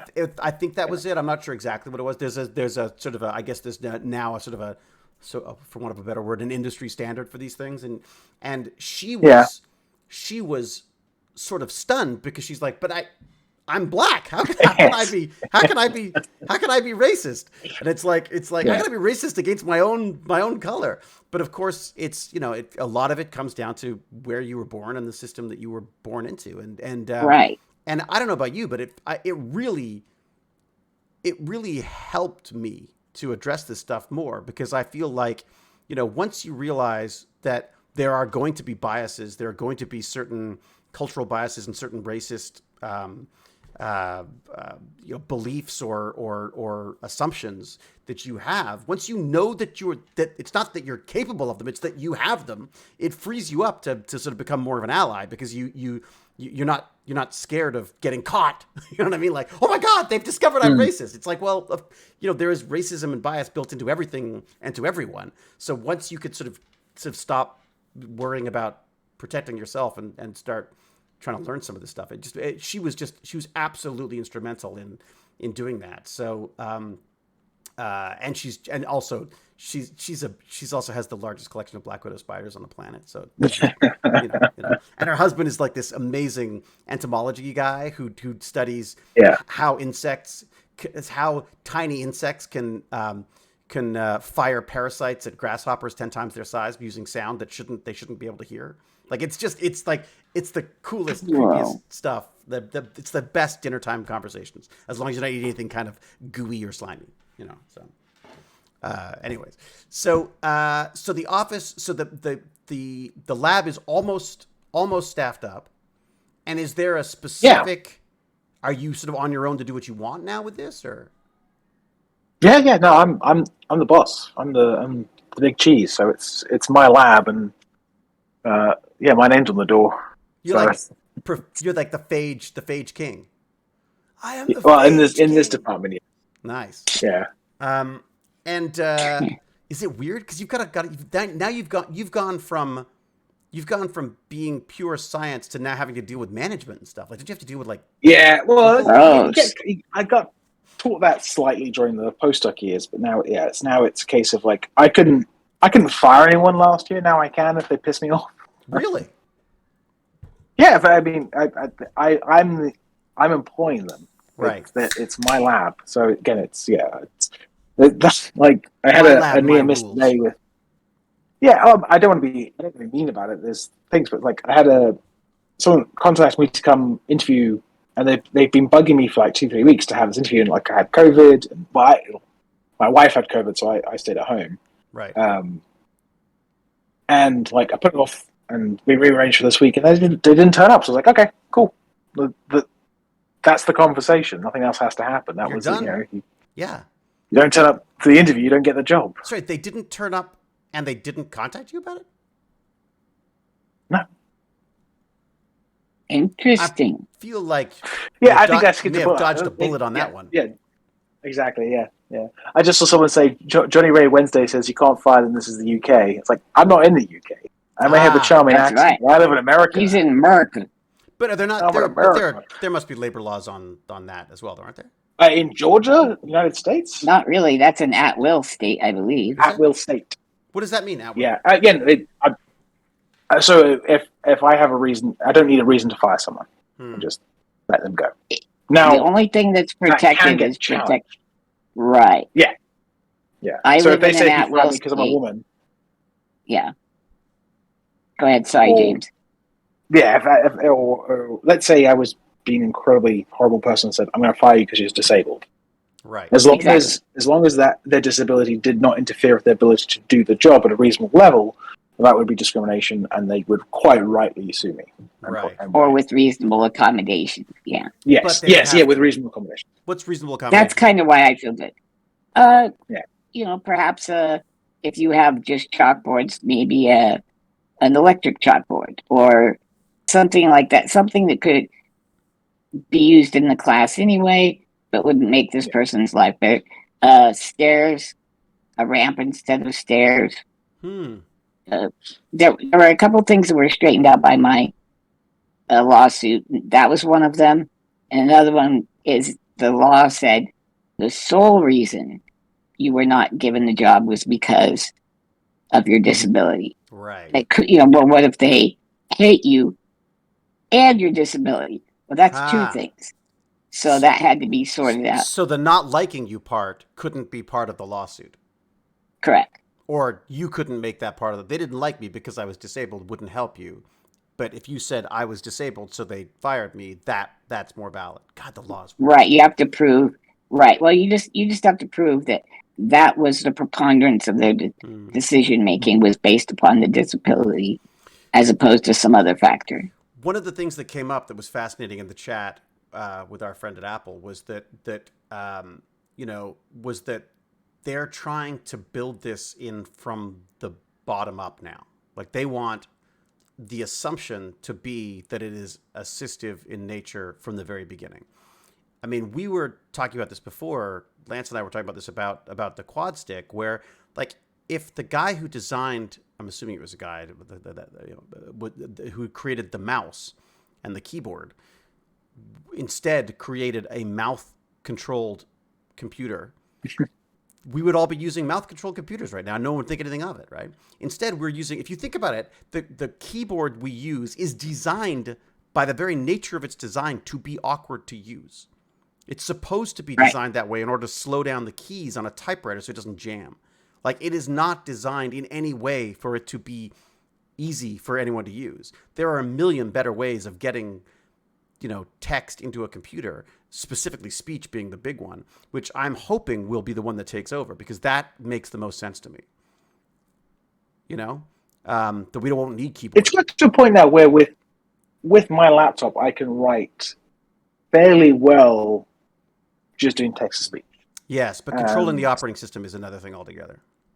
Oh God, no, that doesn't work very well at all. But I mean, 5 years ago, you needed to drag and dictate and a whole fleet of software and a decent mic for it to work. And now it's got to the point where out of the box, yes, I can open up Word, dictate into it, and it will, with minimal supervision, get something close. And the funny thing that is, sorry, go. Yeah. Well, my first voice activation computer was 1995. And Dragon was the boy. Yeah, you needed it was some kind of Turtle Beach sound card. Yeah. Which was $4,500. And then you needed a Shure microphone. Oh, a specific microphone. Correct. Wow. Then moved to Parrot. Yep. It was just so you got the correct sound patterns and noises so it could discount those. And then look more at the voice. It was awful, dude. But go ahead. It was like 10 grand. It sucked. Yeah. I remember using. I mean, I don't remember using that specific one, but I remember using Dragon Speech years and years ago. My father was trying to use it because he, as a doctor, your hands are often busy while you're trying to take notes on things. Oh yeah, it makes sense. So he looked into it, and again, the frustration was try getting speech recognition to recognize doctor speak. You know what I mean? So all those they have that terms, now. they do now, and that's it. So they've actually had to come up with platforms that can work with that. I have an AI tool that I use for transcribing interviews and stuff called Hewlett Speech. Yeah, Otter AI, but it can't tell the difference between people. It knows there's two different people speaking, but it doesn't know who they are. Okay. And you still have to go through and edit everything because God knows what it's come up with. It says some of the weirdest things. Well, so do I, for that matter. But this one's, Johnny Ray Wednesday's mentioned here that OpenAI's Whisper is better at says you can mumble speech and it's better than your mother would. I guess it would understand you better than your mother would.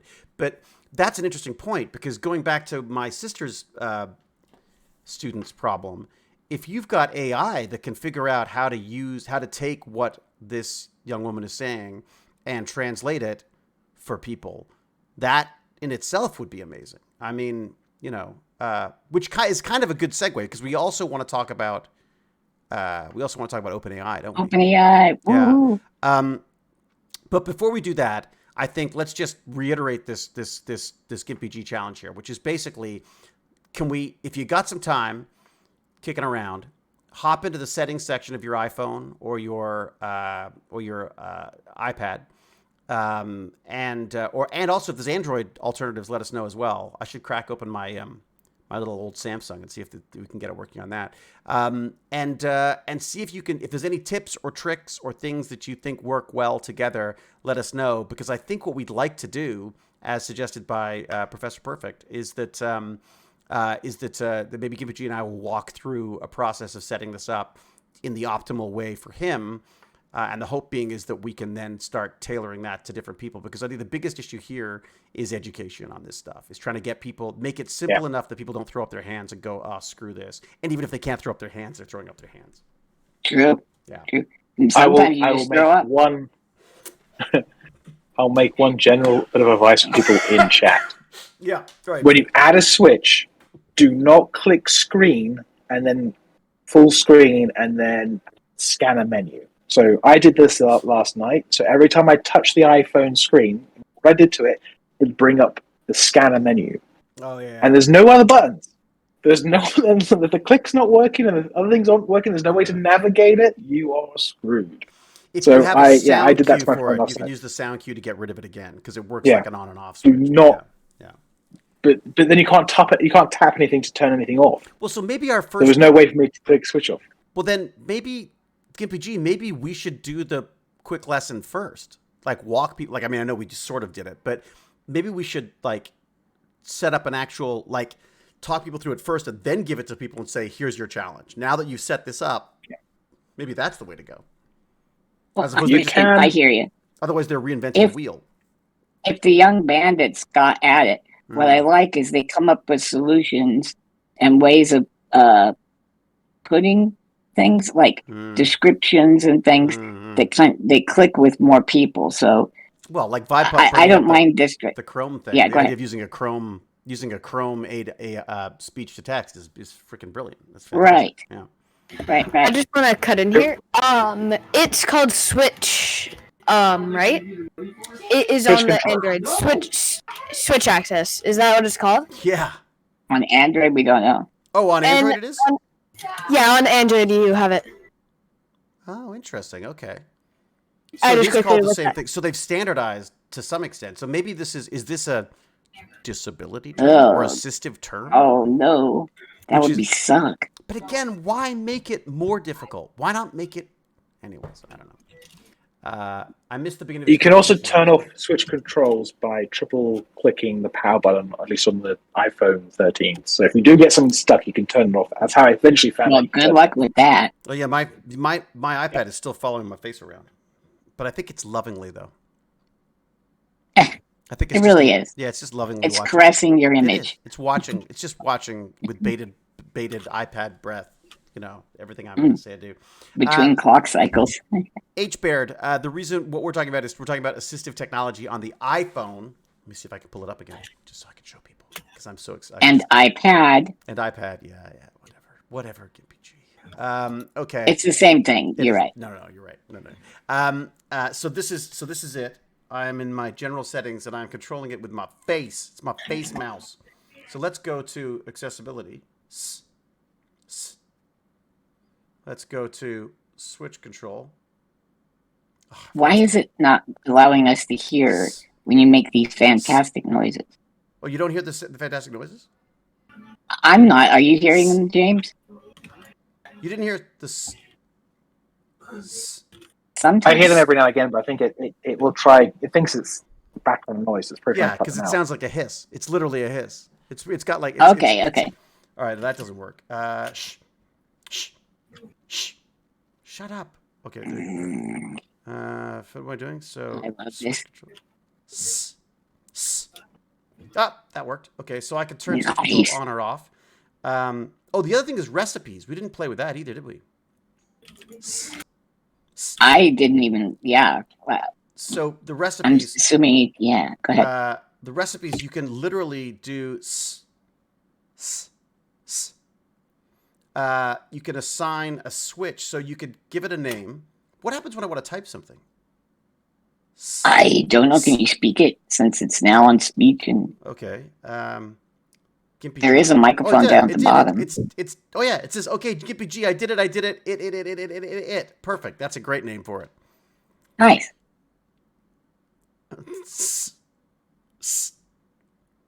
Okay. Oh, those are my switches. I already have those switches. I'm gonna do a new recipe. No. How do I assign it? What?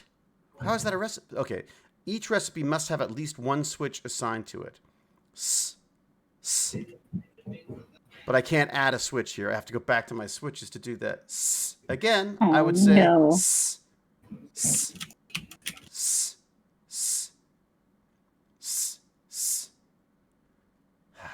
I'm running out of breath. Now, this is what a dork I am. When it said recipe, I'd actually have a frying pan, like a cartoon frying pan, ready to go, that you just grabbed and dropped. Yes. Your different things that you want to put in there. Why not? Why not? That makes total sense. Oh my God, it's really trying to keep track of my face now. But why not have it like make it as simple as that? You know, little aside here. I've been chatting with the guy who invented the pancake bot, which we were talking about the other day. Okay. I think he invented it. Certainly, he's running the pancake bot empire now. And they've created this little, very simple, easy to use pancake designing software. And it's just so smart because, again, it's very specific to what it does. It only makes pancakes. That's all it's set up to do right now. But there's no bells and whistles. It's just a very simple, childlike setup that allows you to design something and then have it printed on the pancake printer. That's what you need here. And the reason why I say that from the simplicity standpoint is it's things like there literally is there's a picture of the pancake batter coming out of a tube. See, and you go, perfect. oh, that's how I draw where I want the freaking pancake batter to go. That kind of stuff, right? And Apple's usually pretty good at this. Is it me, or is there no way to also like how to on these? Like, shouldn't there be a question mark on every single maybe thing that we could click and it take us to there could be a database? There could be a help thing somewhere. I'm not seeing it. But yeah. Part of the issue that I'm seeing here, although it's better than it has been in the past, is that I am having to adapt to the technology when the technology should be adapting to us. And the smarter the technology gets and the more advanced the technology gets, the less of this is required from us. So when we did Dragon Speech back in the day, when you were buying Turtle Beach sound cards and everything, the first freaking 3 hours of using it was saying words into this thing so that it could start understanding what you are saying. Now, unless you're Scottish or have a weird American British accent like my wife, they can basically understand what you're saying. Right. I think is a fair way of saying it. Look at that thing just bouncing around trying to figure out what I'm doing.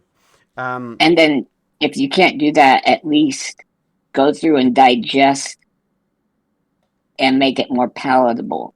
Mm-hmm. You know, the part where you have to adapt to the text, make it more understandable, palatable, give yourself a couple different ways to learn it so that so that a visual learner can do it and then a reading learner can do it.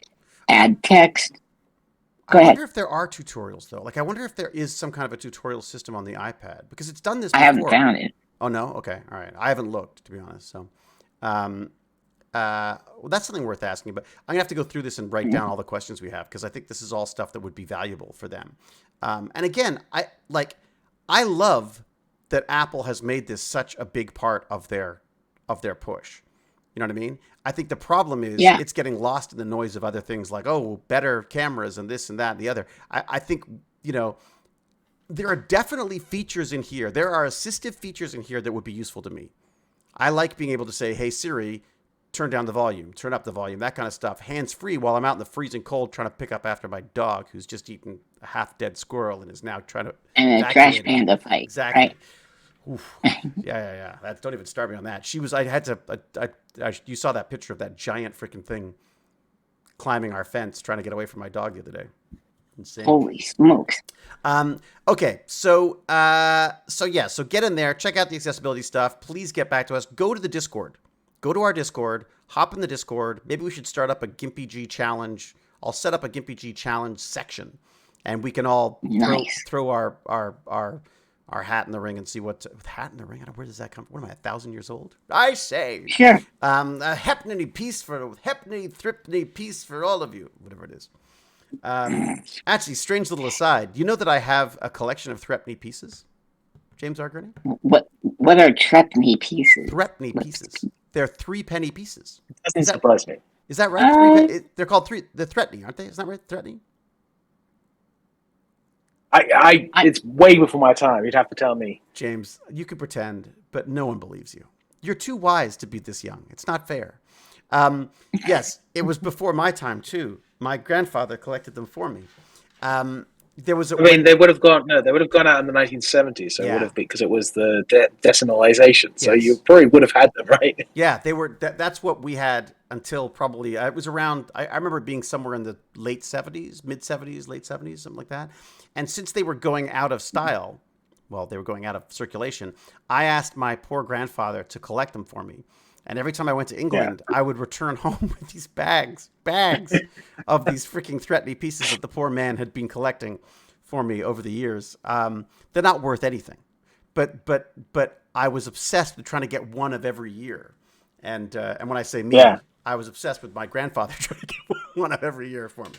Anyways, tuppers, is that what they're called? Well, if you have any from like pre-war, a lot of the pre-war coins were at least 50% silver. Yeah, I have a couple of them. In fact, I have a couple. Sound like a coin nerd now. I may have. It's possible I may have lost the valuable ones by pulling them out and putting them aside at some point in my life. So that. You know how one does that. Or you sold them for booze. Yeah, well, no, I think I took them out thinking, this is going to be worth some money. And then, of course, I don't know where they ended up. So we'll see. I better put it somewhere extra safe. Yeah. I mean, the funny thing about coins is they're just not worth as much as you'd think they were. Like, you look back and go like, whoa, this is like 100 years old. They're like, yeah, $1. What? You know what I mean? Like, you think it would be worth more. Yep. But they're really not. It's more about finding ones that have anomalies.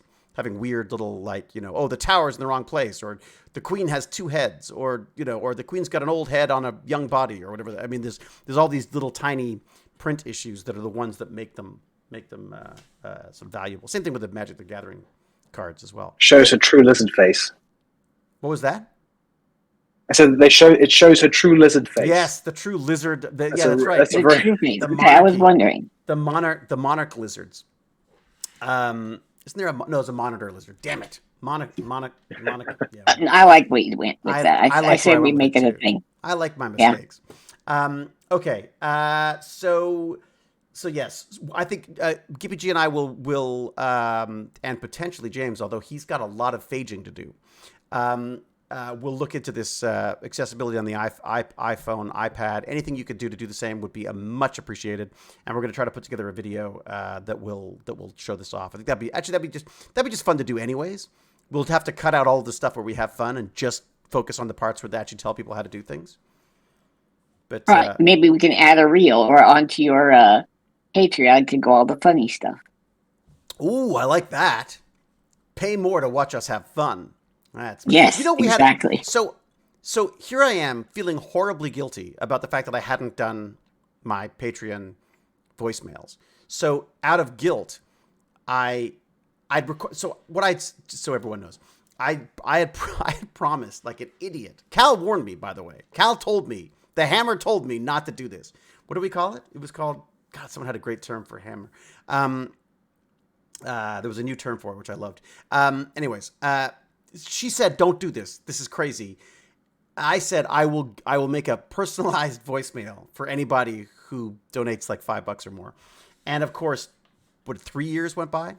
And it's not like I didn't try. Like I literally recorded 3 or 4 times, but they all sounded so lame. They were all like, you know, hi there, you've reached Frankie, and you know he can't come to the phone right now and I'm like, so how do you make it work for everybody and not sound like I've just cut and pasted someone's name in there?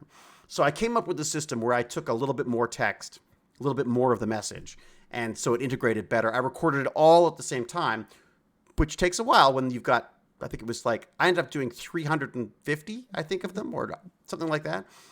Because I did multiple takes of some of them, and also because I felt so guilty, I just did everybody on Patreon. Like I did a name for anybody who ever Patreoned me. I put their name in a voicemail to the point where like some of them were just like usernames. But I was like, at least they know that I've gone and recorded this for them. So I did that. But then as a result, what happens? I get like 15 new Patreons. I'm guessing who probably want voicemails as well. But I'm like, oh God, I'm gonna be back to square one again with this. So, anyways, Cal, next time I'm listening to Cal, and don't quote me on that. So next time we'll just give them scraps of other projects and call that we give them the scraps. Bonus content. That's it. We give them the scraps. Yeah. People do that all the time. I just got sent a poster by what is it called? Game Nights. Command Zone, the Game Nights guys who do the Magic the Gathering stuff. Oh, okay. I'm a Patreon of theirs because I think what they're doing is fantastic. Although I don't do Magic the Gathering anymore. And I got this little poster that they I guess they sent out a poster for their monthly whatever it is, and it's kind of cute. So I don't know do I have it upstairs? No, I have it upstairs.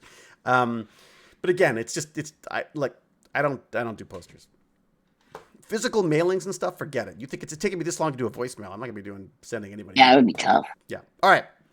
I gotta put this iPad. So hang on. Can I just dwell on this for a second? Yeah. So now your plan is to make your own Cameo website after all this crap.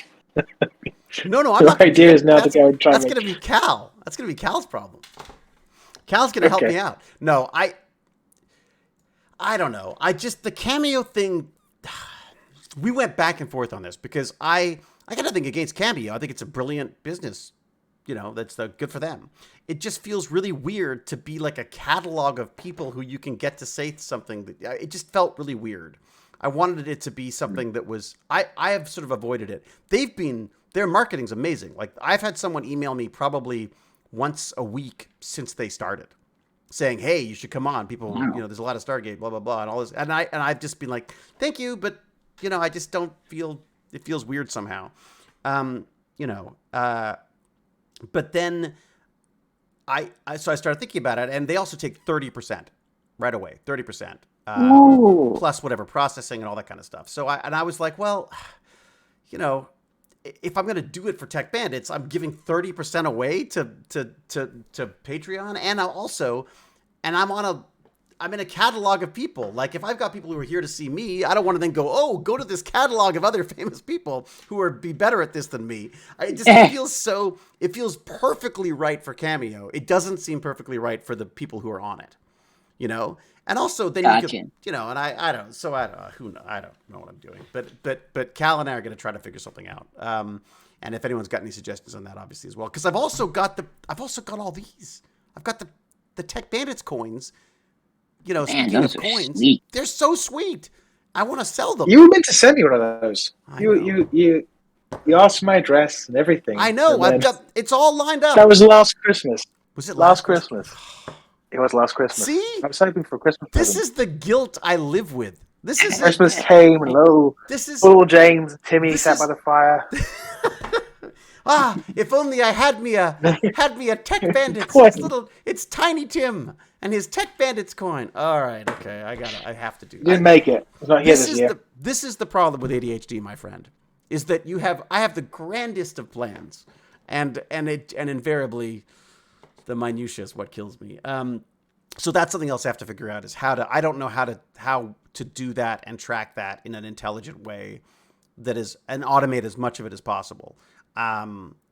Because like, what do you do? Like if I get 50 orders of coins, what am I going to do? Like do 50 trips to the freaking post office when I can't even wait, aren't there fulfillment systems? That's how I was trying to sell my paintings. But the fulfillment system, don't you have to ship them the paintings? With the But I mean, you just ship a box of them to them, and then they, you and they figure out what comes individually to each person, how it's packaged. Well, I applied. Maybe a little note. I applied to do that on Amazon, and they turned me down. They're like, no. Oh, I'm like, what? I was like, but don't you know who I am? But they're you like, could also say the coins will be shipped on this date, so any orders not in on this date don't get a coin. oh, that's smart. So have like a drop dead date that I could then be a year and a half to 2 to 3 years late on.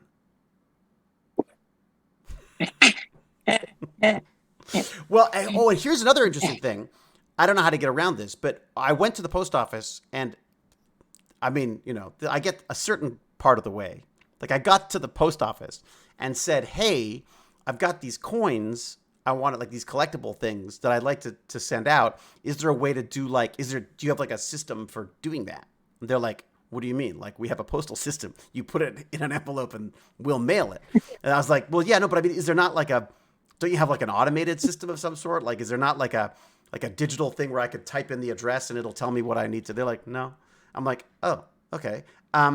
So they said, well, it's flat rate for America, flat rate for Canada, flat rate for Europe, and all this kind of stuff. So as long as it's in an envelope, a regular envelope. But they said, but you got to be careful shipping anything that's a coin, because some countries it's illegal to send a coin, even if it's just a collectible coin. Yeah. So I was like, well, which countries? And she's like, Greece. I was like, only Greece? She goes, well, that's the only one I know about.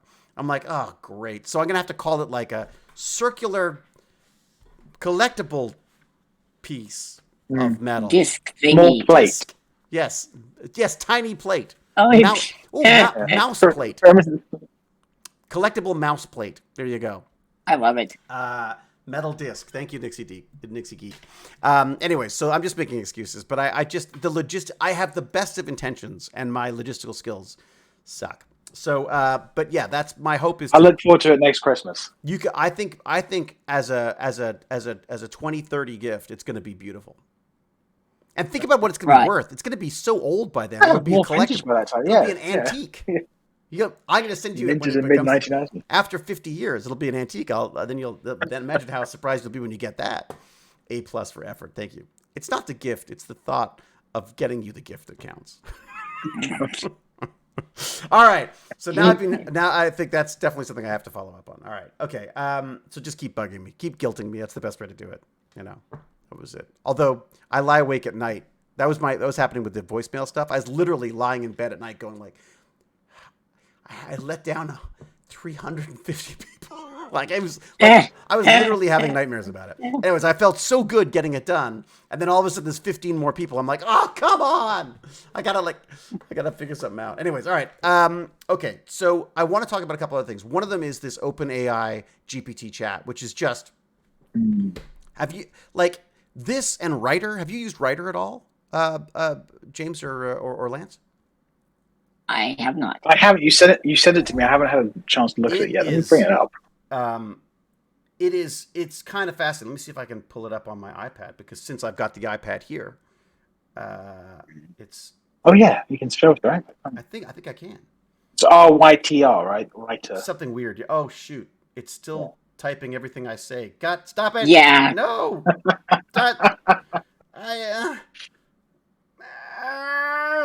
Okay. Okay, switch is off. Yes. Oh, no, voice is not off. Okay, voice is off. Okay, there we go. All right, so I'm going back to Neanderthal. Here we go. Okay, and it is called Writer. I love that they spelt Writer wrong. I find that there's a certain amusement that I find. Let me see if I can pull this up for you. All right, here we go. So here we go. Here's Writer with my face over it. And I'll make my face smaller. There we go. Don't want to hide my robot. Okay, so Writer. Start writing. So, for God's sake. I got to log in. Hang on, let me turn this off while I log in. Please talk amongst yourselves. Ducks. Have you played with this at all? Vipup, have you played with Writer at all? Oh, he's displacing Normans right now. I know who a Writer is right now. Oh, dude, you're going to. You mark my words, my friend. You are going to freak out when you see this, because my son used it to work on an essay yesterday. Is it where you talk and then it like writes down what you No, said? this is where you type in the theme of your essay or blog or whatever, Oh, and it wait. writes it for you. Okay. Oh. What? Yeah, and This then sounds like a you I have just to found a time saver. yeah. But it's great for ideas, and it's great for getting stuff rolling, and then you have to edit it, obviously, otherwise you're cheating. But my wife was like, "Why would you tell Sebastian about that?" And I was like, "Because he's gonna find it anyways. Why not learn how to use it? Like, this is how people are gonna write in the future, right? Am I wrong?" Hopefully not. I'm on your side. Buy him a switchblade, and just teach him how to use it safely. You And know what? All right, fine. Whatever. You are dead to me, GimpyG. All right. I think you're 100% right. This is going to be this entire technology. Like again, the GTP chat, whatever it's called, the OpenAI AI one. Oh yeah, It's the cat's out of the bag. Yeah. Like the cost to run their center, the GTP whatever chatbot, was about $100,000 a day, which sounds like a lot of money, but that was mostly driven by the fact how many people they had trying to access it at one point. Right. The ability for a program like that, which was able to write convincing code that worked quite, fairly, about to say about 80% of the code, the code I wrote, it wrote for me, worked, was shocking. It's able to combine ideas. So I asked it to write about cystic fibrosis and Pseudomonas aeruginosa, the bacteria. And most other AI models will write you a blurb about cystic fibrosis. It will say, CF is a genetic disorder, blah, blah, blah, blah, blah. It'll finish and it'll go, Pseudomonas is a bacteria, blah, blah, blah, blah. The OpenAI AI one understood that I was asking it specifically to tell me about how these two things are in relation to each other. And I hadn't just gone and just copied. I was like, how has it just plagiarized text from somewhere? Well, I did that. I can tell now. I did that little joke about leadership the other day. The reality is, it wrote a really smart little piece about that. I mean, I was really, it was really well put. I mean, it was a bit like William Shatner telling people to get out of their basement, but it was a bit of this he's a character. The writer decides what he thinks. It was definitely sort of had a slight sort of McKay sarcasm to it, anyways. But I give you an example of so not to call Ham out on this, but so one of the things that a potential essay that my son was looking into was one that fiction is more persuasive than nonfiction, and so I typed that in as the header. Okay, so I typed in fiction is more persuasive than nonfiction. And this is what it came up with. The pervasive power of a story is undeniable. It has the power to make readers feel emotions, to see things from different perspectives, and to explore new ideas. In an article published by The Guardian, it was found that fiction is more persuasive than nonfiction. The study looked at how readers reacted to fictional and nonfictional narratives with the same message. They found that readers responded more favorably when they read a fictional story rather than a factual one. Holy That's incredible. crap. Wait, did that have a link in it then to The Guardian? It didn't have a link to that. Yes, I wish it had that, because I then went searching for it and found what I think it was referring to, but I wasn't. But that was great, because I said, "Hey, Baz, and look at this," and then let's find that article so that he could then quote an article about that helps prove his case, right? I mean, right. I personally, I selfishly thought he should do it about. Have included the Bible as an example of fiction that being more powerful than truth, but he was worried. He was worried it was going to quote unquote trigger someone. So yeah, do it. So there's a few things. That's just the first couple of little paragraphs. There's more there. But this is I'm assuming you have to pay for this after a certain period of time or something, and you choose the tone. I chose convincing was my tone. But you've got everything from appreciative, assertive, awestruck, candid, casual to joyful, passionate, thoughtful, urgent, worried, informative, humorous. I just won't OpenAI do this. What do you got, Vibe? The thing is really cool. I told it to put in song lyrics, and I just put in a single thing, and it just made like a song. It makes a song up for you. Yeah, well, that's also, doesn't the GPT chat do that as well? I'm going to just log into that, so we're going to turn this off for a second. It's currently over too many people using it. Oh, really? Okay. It's Oh it's down. my gosh. Well, you might get lucky.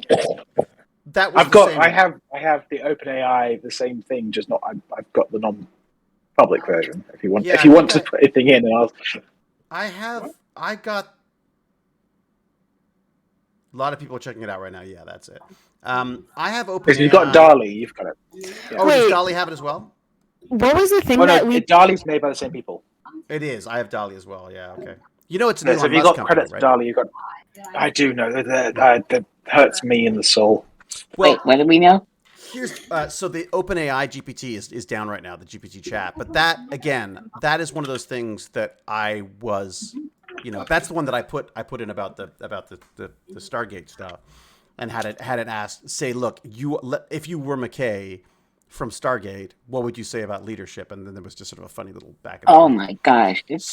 And that's the same one that does programming. And it does programming as well. Yeah. Oh my god! But again, you want to talk about assistive tech? This came from assistive tech. Like I would imagine. Like the image generation is done because they were trying to write alt text for images.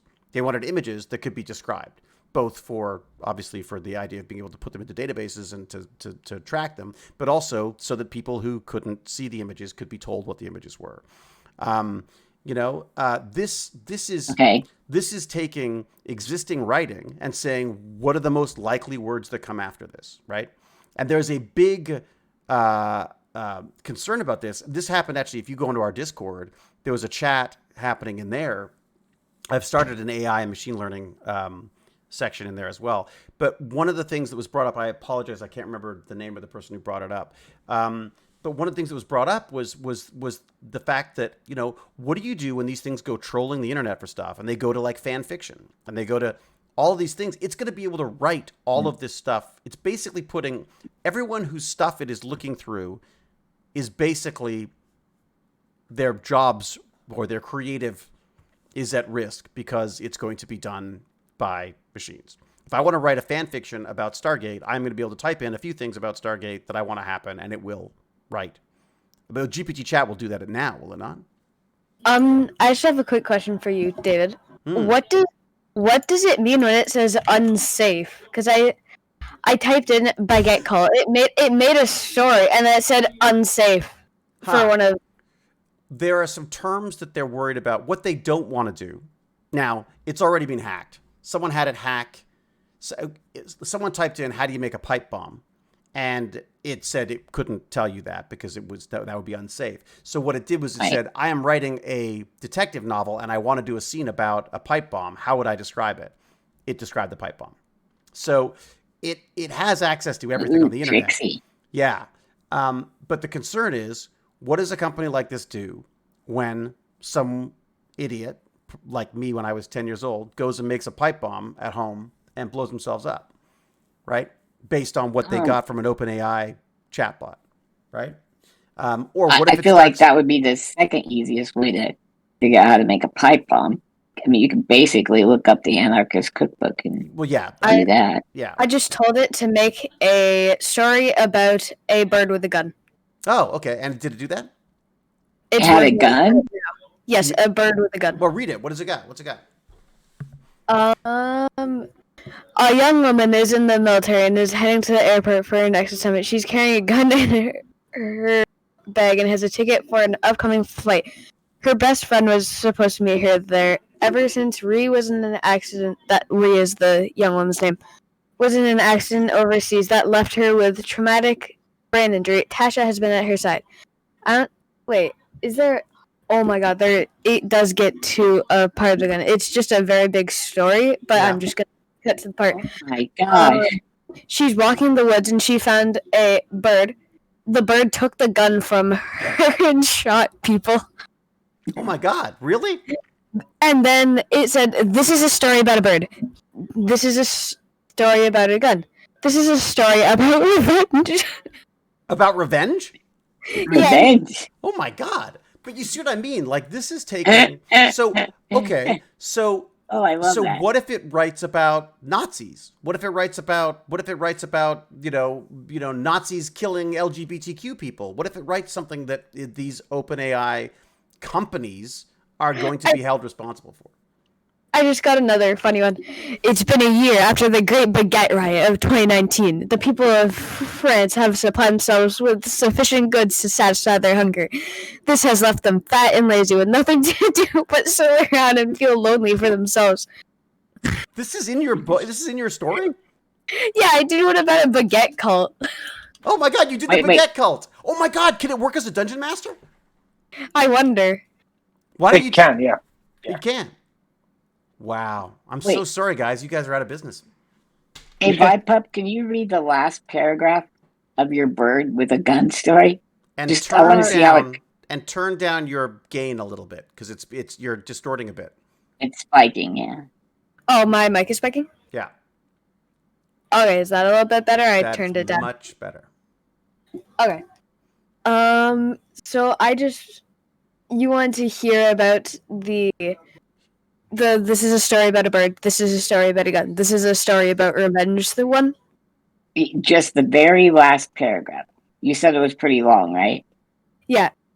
That was the last paragraph. This is a story about a bird. This is a story about a gun. This is a story about revenge. That's how it wrapped it up?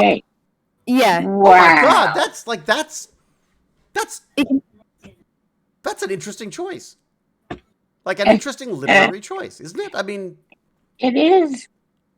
Wow. You could make hilarious short stories with this. Yeah, that's it. I mean, but this is it though. What do you do now? Because so I mentioned this to my wife and she said, well, he can't use it because he'll get caught they've got tools for finding this stuff he'll be caught for plagiarism. I was like, no, they don't. I said, because it's not plagiarism. This is being thought up by an AI and created. And being created and it's unique every time. If you type in the same thing again, if you reset it, type that thing in again, do you get a different story? Try that, Vipup. Wait, how did Vipup get in and you couldn't? I just made a new account. Are you using Writer? Yeah. Yeah. He's using Writer, not OpenGPT. Okay. I'm gonna try to make a worried story about a bird driving a plane. Well, I would like. Okay, David, do you have Writer on your list at all? Or? Oh, I could type. Is it a? Okay. What exactly what he typed? Okay, let's see what we got. I typed in. I just typed in bird with a gun. Okay, and what did you type as the tone? Compassionate. Compassionate. All right, let's go. Compassionate. I just clicked on the first one that I saw. And use case. What was the use case? Story plot. Story plot. Oh, I can bring this up so people can see what I'm doing. I can do that even. Yes, I can. I can and I will. Damn you. Okay.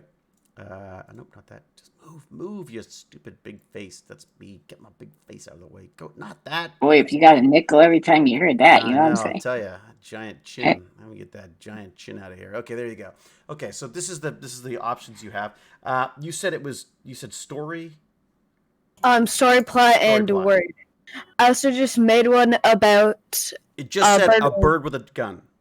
Yeah, I just made one about a bird driving a plane, and I'm gonna read this out. A man who takes care of birds for a living receives an order for an African gray parrot. The delivery arrived. My grandfather had that. It messed up the wording there. It said the delivery arrived instead of arrived, and the man is surprised to find that the bird is not a normal yellow, but instead a blue African gray parrot. What? Gray? Now that's excitement for you.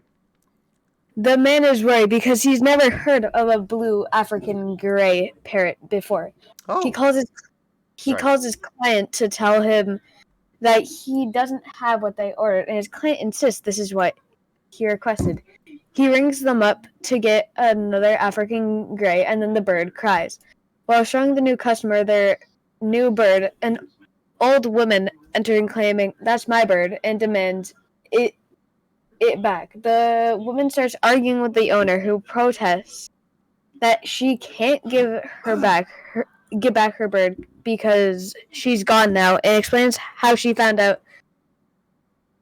There's not much periods in that sentence. I ran out of breath. There weren't enough. There was the punctuation bad? There was no periods. It found out that the African gray parrot, and it didn't tell anything about. Okay, here it is. That one didn't even have anything about a bird driving a plane. I'm gonna read the second variant. A bird flies over Seattle, sees a plane about to crash, and flies into the cockpit, steering the plane out of danger. Save it. It steered the plane out of danger? Yeah. This would be a story about saving the day with quick thinking and initiative. Oh my God, that's okay. Here I've got. So I did like as Gimpy was asking. I put in a bird with a gun with exactly the same settings as Vibe Pops. Okay, and here's what I got. A Bird with a Gun is a story about one lonely bird that finds a gun and falls in love with it.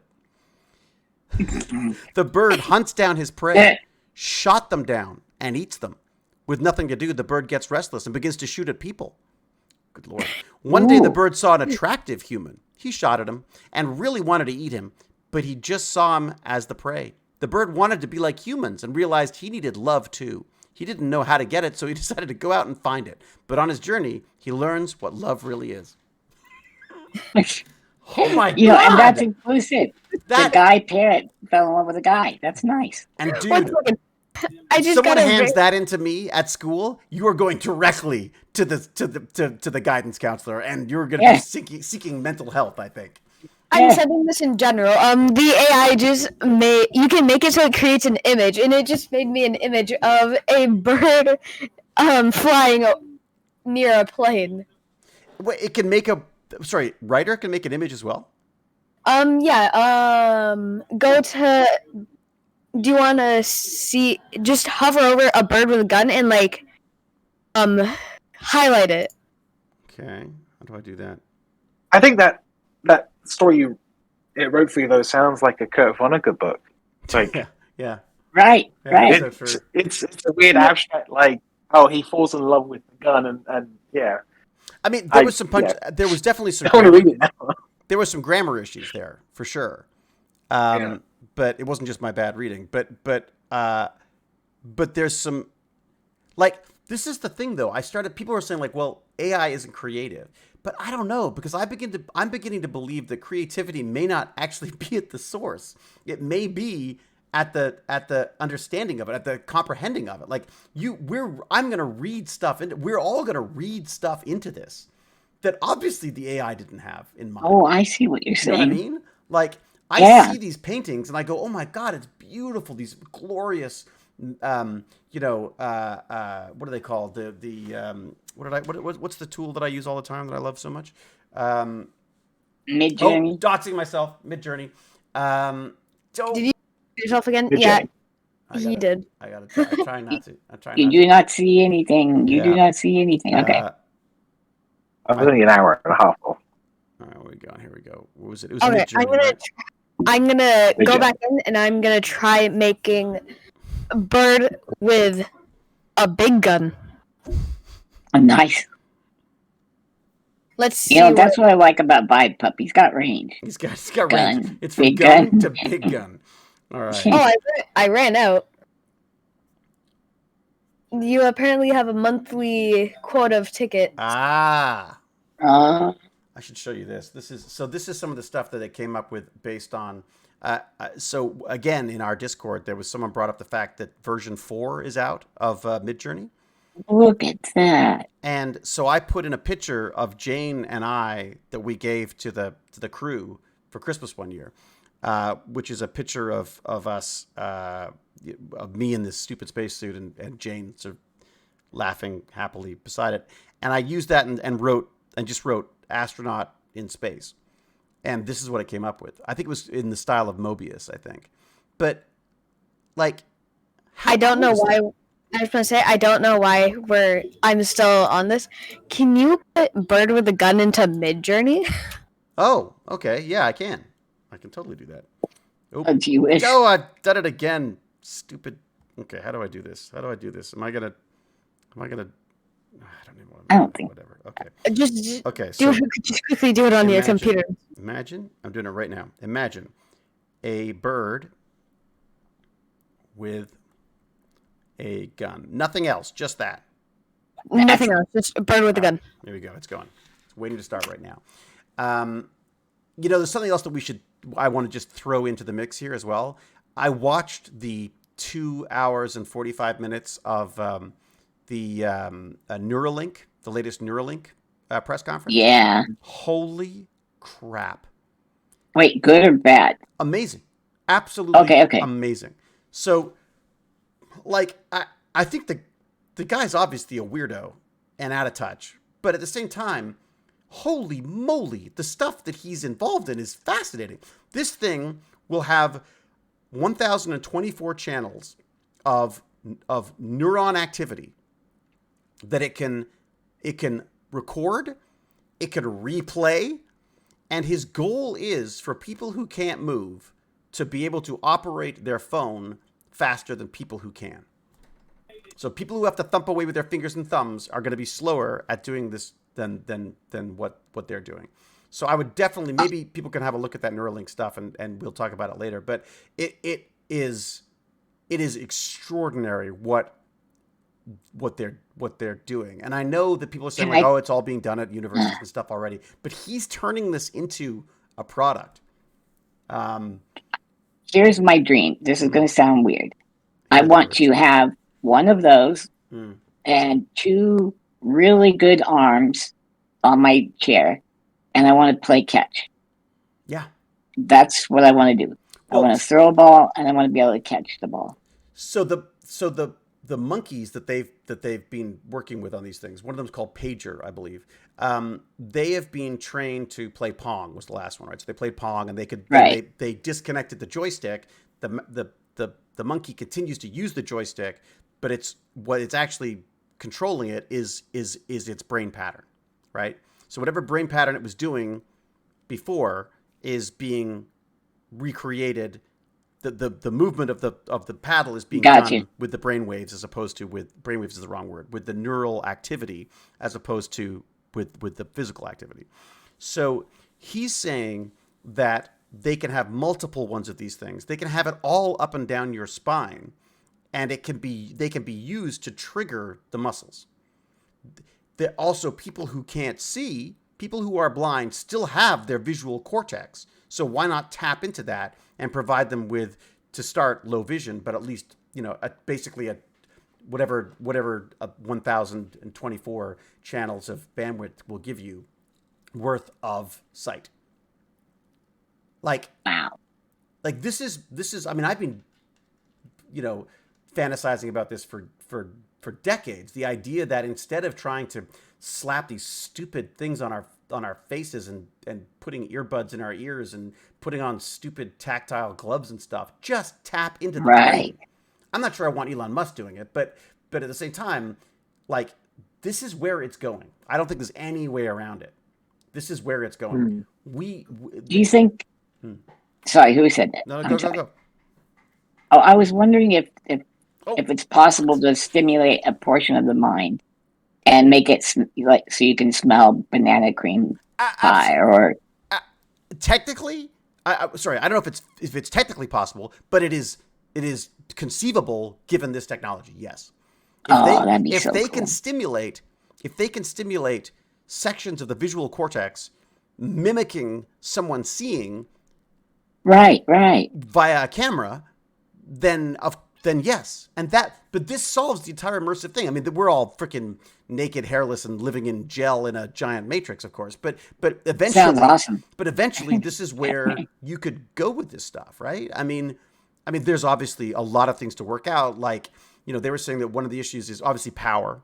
So it's wirelessly charged. They said they've created it from the beginning to be upgradable because obviously you don't want to be working with Windows 95 in your head when there's a Mac operating system available. So it's entirely upgradable apparently. Again, this is all a marketing pitch, of course, but they've got these things where they're embedded in your brain. They cut out a portion of your skull, peel back the protective outer layer of the brain, and then literally the robot jabs in these tiny little hair-like filaments into your brain, avoiding any kind of vascular stuff going on. And then this little piece is the same size as the hole it's just cut, so it basically replaces your skull with this thing. Neat. Then they flap the hair back on, and no one would know you had it. Assuming you have. I had it. I have a lot of reserves. Yes, no, so do I. I hear you. So do I. But the fact is, I don't want the richest man in the world to control both how computer models are able to predict and think like we think, Dude, and also have direct access to their brain. Exactly. That's what I mean, those are like you want. And then he take it off the planet. And that's right. And then leave. No, that's exactly it. But the problem is, it's here. They are able to control a pig's legs. A pig is sitting there noshing away, and it fires a bunch of neurons, and it moves the leg the way they want it to. Technically, we're the same. Yeah. Can the pig river dance? Go ahead. If we fucking covers ears for a moment, this is all bollocks. Like, we've been able to do this for 50 years. What they've shown is nothing new. Elon Musk has dumped $150 million into a pet project that is 50 years behind everything else and killed 150 monkeys. I agree, except that they have been able to do this stuff, but they haven't productized it. And that's what he's doing. And that's where I think... So $150 million for research in private equity is nothing. Mm-hmm. My department, which is the third biggest biology department in my state, we brought in $180 million last year. Mm. And we're not paid private salaries. Like, if I was working in private industry, I would expect 5-6 times my salary. So per person, the amount of money they are actually using is hidden. Like, but isn't that this is not? They're not. Isn't that how he works, though? That was not the whole point with SpaceX and stuff? Was to just start from scratch, trying to create it as a commercially viable. Again, I'm not defending any of this. Like, I'm not saying you're not. I think you're absolutely right on all of this. But I think this is the way he works, though, isn't it? He goes into an area that's already being explored, and then goes, how do I turn this into a product that people might buy? And he's selling it right now as like, you can't move. We will be able to put this in your brain, and you'll be able to move. I just want people to be able to use their phones. You know what I mean? Like, that's his pitch. But, wish he wasn't such a fibber. God dang it. That's it.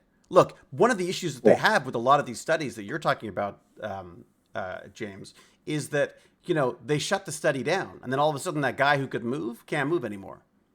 Like, could you imagine that? Yeah.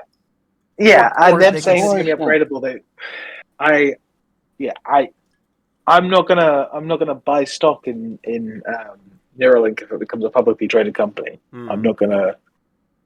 So the nice thing, and the one nice thing I'll say is that it might push more public money to be spent on these questions, like how do we actually make things accessible? Yeah. But like what it did for electric cars, same thing. Yeah.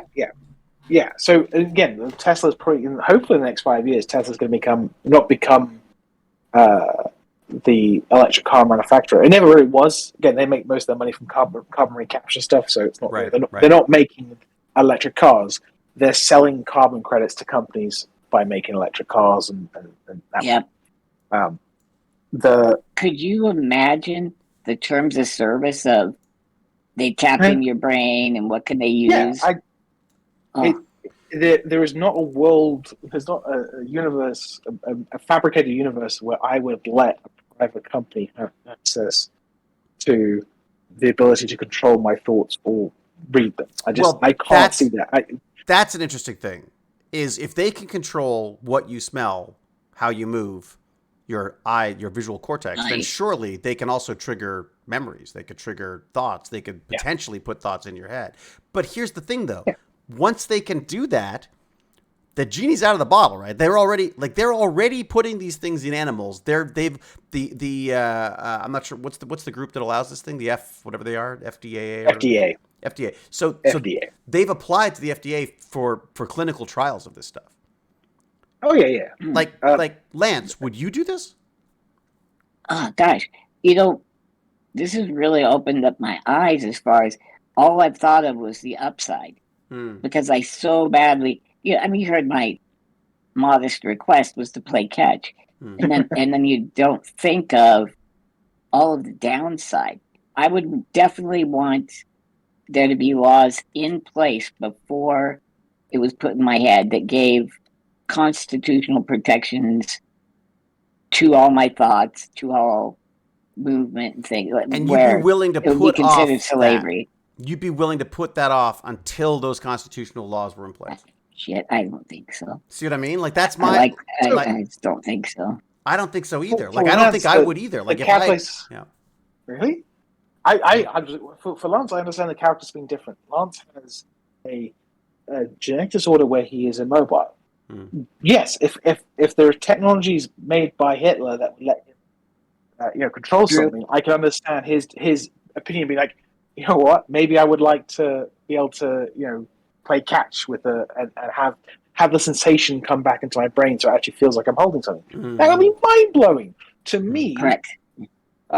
Being able to access my phone slightly quicker, the calculus doesn't make sense to me there. It's the point until we get to the point where the brain neural interface gets to the point where it becomes really scary. Where say I can download an audio book into my brain and listen to it, or even to the point where by having the book I've got it in my memory. Like I remember the book even though I've never actually physically read it. If it gets to that point, that's when the calculus becomes: if I don't do it, then I'm at a massive physiological, sociological, and intellectual disadvantage with the rest of my peers who will be doing it. But don't you think that will get to that point? We might do at some point. We might. The other thing I always have issues with these kind of companies is, yeah, great, engineers doing science, fantastic. What about the immune system? How much of their research is because we have very little idea. I helped write a book about the immune system. It's complicated, to say the least. That's the main immune system. The brain has its own, even more complex immune system. Yeah, we're literally jabbing into it. We don't understand it. Absolutely. Yeah. So something like 40%, 30 to 40% of all implants have to be replaced because of immune system responses. So you want to have they talk about that as well. Surgeries? They talk about that as well. They've been testing these things. They've come up with part of their system is, and again, I think this is I'm sort of playing devil's advocate because I'm entirely with you. Yeah, 100%. I wanted a Tesla. I'm not buying a Tesla anymore. But I'm also not buying. I'm not buying a VW. But that's another thing.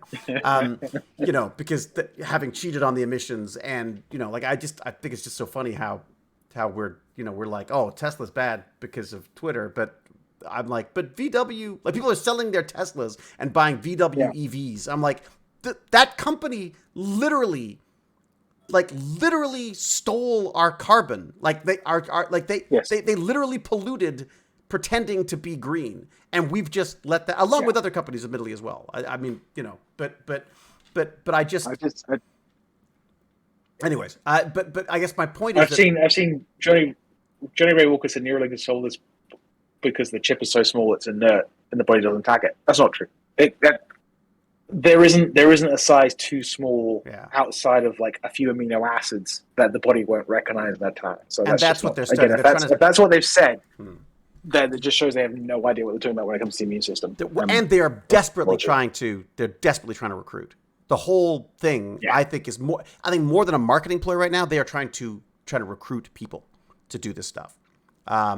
So I think that's. You mean to make it or to participate? James, you should totally look at this thing. It's incredibly long and drawn out, and I found myself going, "Oh, F off," every so often because I was like, "What are you talking about?" First off, Elon Musk is the worst public speaker I have ever seen.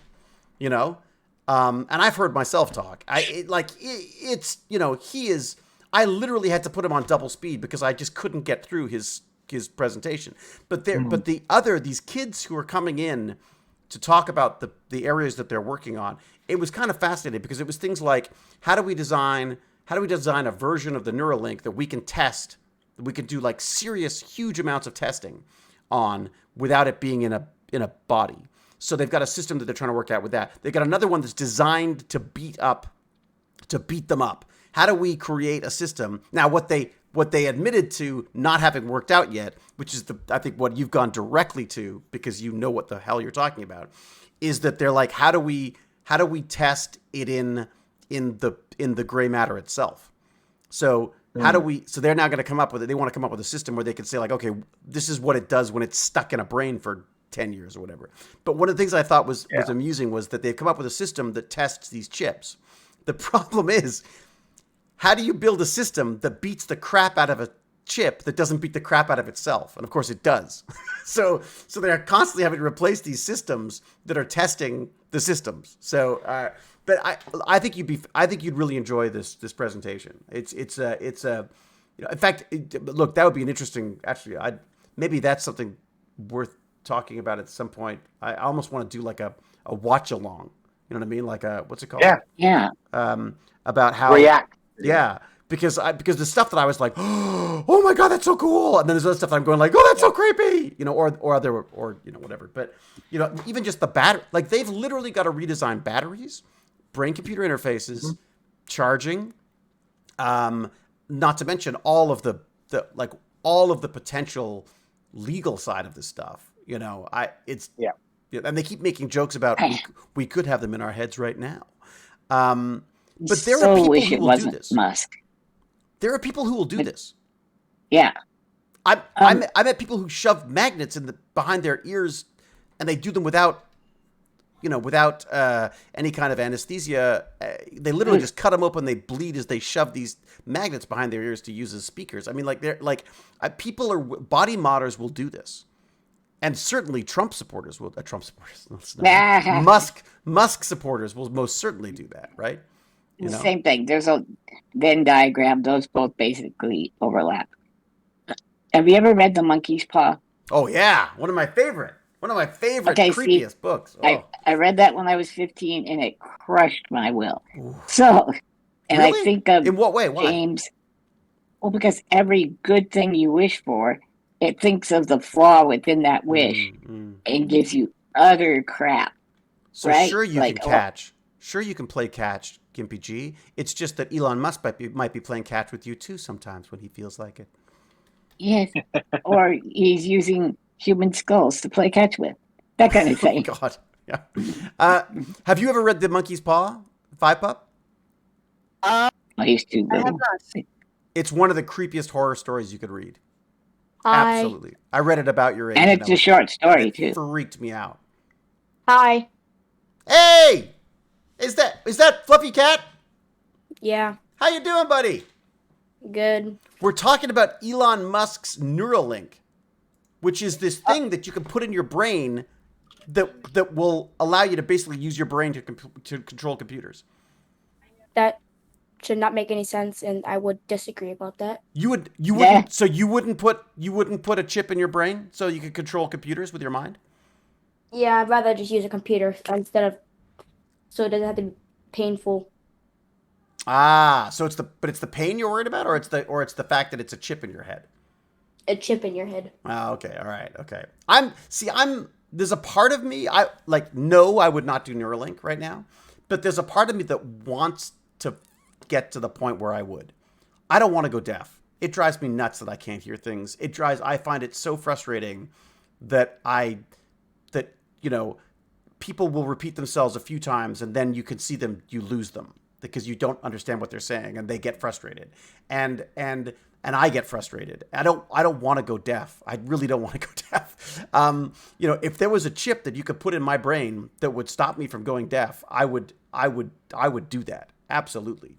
But at the same time, so I can only imagine what it's like for someone like Lance who wants to move as well. Right. I mean, you know what I mean? So I understand the appeal of this stuff. I don't know what I would be willing to risk for that, and I'm not sure who I'd be willing to risk it for. If that makes sense. Like Elon Musk, I don't know that he's, what's your sense of Elon Musk, Fluffy the Cat? Do you know anything about the guy? Yeah.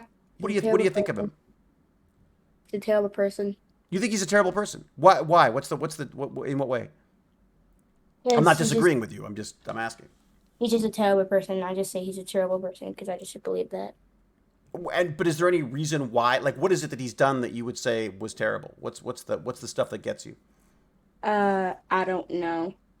Do you like his cars? No, Have you ever driven in a Tesla? no, and I do not want to because Now you don't want to. Forget it. No way. Maybe it's an instinct. He just didn't Yeah. like the cut of his jib. No, I mean that's totally fair enough. I just wondered if there was any incident in particular that bothered you about Musk, like if there was something that he did that you specifically were like, "What a jerk!" Forget it. You know, who do you like? Are there inventors that you do like, Fluffy the cat? Are there any sort of like scientists or people that you go like, "That is cool. I want to be them." no. Not so. Do you like? Well, Bill Gates is probably a bit past your time, isn't it? What about you, Vipup? Any sort of inventor type people that you go, "Oh man, I want to be them." Bill Nye the Science. Hey, well there you go. Oh, okay, so that's cool. Yeah, that's amazing. Like he makes. Engineer. What was Not a that? scientist, an engineer. He's an engineer. It's true. So he's an engineer. He is an engineer. It's true. He's an engineer by training, but wouldn't you say a scientist by the way he lives his life? Why does he call himself Bill Nye the Science Guy if he's not science? Well, that was just the name. Engineers like to lie. Captain Oh my God! Planet And Lies. thus the war against the engineers began here on Tech Bandits. Yes, he's an engineer who moved into science communications, basically. But science communications, I mean, we should get the Steam Sisters back on here again. I owe them a call, anyways. But because they're like a female version of Bill Nye the Science Guy. They're like these two. But they're actual scientists. But they're actual, yeah. But they're actual scientists, yeah. Oh, okay, good. They may James even be will prove. doctors at this point. Potentially, they could be professor doctors. Well, maybe not professor doctors, but certainly doctors. Maybe. I got to find out. I don't know where they. I haven't talked to them for a while, so you know. Okay, so Bill Nye the Science Guy. Okay, that's good. Anyone else? Mark Rober. Oh, Mark Rober. There you go. Okay. So Yeah, that's a good one. is he a scientist? He's an engineer. He's an He's an engineer. engineer. I do not know any scientists. He was. Wait. I don't know. Dr. Gurney, maybe. No. Oh, yeah, People. yeah. No. People they want to be like James. Is a rocket scientist a scientist or an engineer? If they're good not doing anything question. in the lab, I don't know. It's so. I mean, all the time, yeah, the overlap is pretty trivial. I mean, the distinction is pretty trivial. Like, if you're writing papers and doing like providing extra knowledge to humanity, you're a scientist, even if you call yourself an engineer. I'm being overly flippant, just in case anyone chat was Yeah, worried. right. No. You started the war. But yeah, you started the war against the If engineers. you're disseminating knowledge, yeah, if you're disseminating new knowledge, you're a scientist. Oh, really? Okay. No, sorry. Disseminating new In my mind. knowledge. Yeah. Well, Mark Rober's almost like a teacher too, though, isn't he? Like, I mean, he's sort of he's got a. Yeah, but a lot of scientists are teachers too. But again, like if you are just going to a textbook, reading it, and telling other people you're not, that doesn't make you a scientist. If you are going to a lab or a computer or into the field and trying to work something out, and then writing down that experiment, or writing down your thoughts on that experiment, even, and then putting that into publication, that's when you become a scientist. I would say Mark Rober would call You have himself to- an engineer. I don't know if he may have written some papers. I don't know. No, I think once you're a like, scientist, you're always a scientist. I mean, I know he worked. I think he was working as an engineer at NASA. I think he's like he calls his kits engineering kits, not science kits, right? I mean, Yeah, he calls them engineer, not science. right. Bill Nye is a performer as well. I mean, Bill Nye is also someone who's like he's a persona. Bill Nye the Science Guy. I don't think he can call himself Bill Nye the Science Guy anymore because like that's owned by Disney or whoever owns that stuff. Like, it's so ridiculous. It's like the Property Brothers, like those real estate guys. They can't call themselves the Property Brothers on the other shows because I don't think they own the Property Brothers, right? I thought they owned because aren't they the producers on that? I know. I'm not saying they can't. I'm not saying you're not right, but like they own a fair bit of the production of that system. Like, I think you'll find that the intellectual property is probably owned by the people who commissioned the show in the first place. And usually, what these guys they start off. A lot of them you'll see they'll branch off into different shows that do their best to try to sound the same. Like he's Bill Nye. He owns Bill Nye. Yeah. But he doesn't own Bill Nye the Science Guy. because that's the I think that's the difference there. The show. Okay. Yeah. You got to work with him, didn't you, on Stargate? Yeah. He's Yeah. in the He's a Einstein-Rosenberg thing. wonderfully mad genius. Like just like that again, eternally curious and enthusiastic and complete. Oh, thank you very much. Oh, cup of tea. That makes you an angel. It does. Engineers, scientists, and angels. Thank you, baby. And Neil deGrasse Tyson as well. Okay, so we know it's not Baz. It's not Baz. No, that's not. Baz just does, the baby. Rarely does Baz bring me tea. Yeah. It's rare. Baz, I think, is working at the comic book shop right now. I think he should be working at the comic. In fact, I've got to go pick him up at some point, or maybe not. If I missed him, I must get off as well. I've got to head home. Dude, you've got a grant. Yeah. All right, James. It's a pleasure as always. James, Thank you very much. Yeah. My pleasure. When you do get a second, we should go through. The Elon Musk. That's not Elon Musk. Neuralink. The Neuralink stuff, because I think I would very much value your opinion on this stuff. Yeah. Have you finished reading your book yet? We've got homework as well. Your Life on the Edge book. Read that damn book. Damn it. I've started reading Sapiens because it's easier to listen to when I'm walking the dog. I can't. Sapiens is a very good book. Oh, it's Sapiens brilliant. Is great. Oh, it's wonderful. Absolutely wonderful. Yeah. I'm thoroughly enjoying it. It's a book. Yeah. I read it and I was like, this is the book I wanted to write growing up. Like it goes through, the way it goes through history and dives into things like, obscure. It's like, let's talk about capitalism now, how it's important for humans. Gossip. Gossip might be the thing that distinguishes us from the apes. Yeah. I mean, it's fascinating. But it's an easier read. It's an easier audiobook when I'm walking the dog. So so I know I've got an hour of listening. So I could, I tried doing it with the book what's the book? I forgot the name of it. Life on the Edge. Life on the Edge, which is fascinating. But it keeps popping down to footnotes and I'm like, and I'm trying to listen and I'm like, I keep having to rewind and I went, this is nuts. I got to sit down. I can listen to it and flick through the Kindle book at the same time now. So I will make that a priority along with mailing people coins. Is it only Kindle or are you checking it out or how is that working? I use the Kindle because I hate paper. I love the physical. I love owning a book. I love the physicality of opening a book and stuff. But the reality is, invariably, when I want to read it, I don't have the book with me. So I just have it on the Kindle. I'm just wondering why you don't use Apple or Store. Oh, sorry. I use it on the Apple, but it's a Kindle app on the Apple. Okay. I have that too. I love it. I love it. And the biggest thing for me, sorry, James, flee whenever you need to. Don't let us. Yeah, I gotta run. I'll see you. You're soon. the best, James. Thanks. Thanks, James. See ya. Bye. Ladies and gentlemen, James R. Gurney. Go follow him. Check him out. And if you're granting bodies, give him money. There you go. There's the Kindle. The thing I love about the Kindle and the thing that frustrates me the most about Baz not being allowed to use the Kindle as his reading at school is that I tap on a word and it defines it for me. Yep. And when I read a book now, I'm like, I'm like, I want to tap all because I'm an idiot. I need to be reminded what all these words mean. And again, as I say, I'm obsessed with the specifics of a word.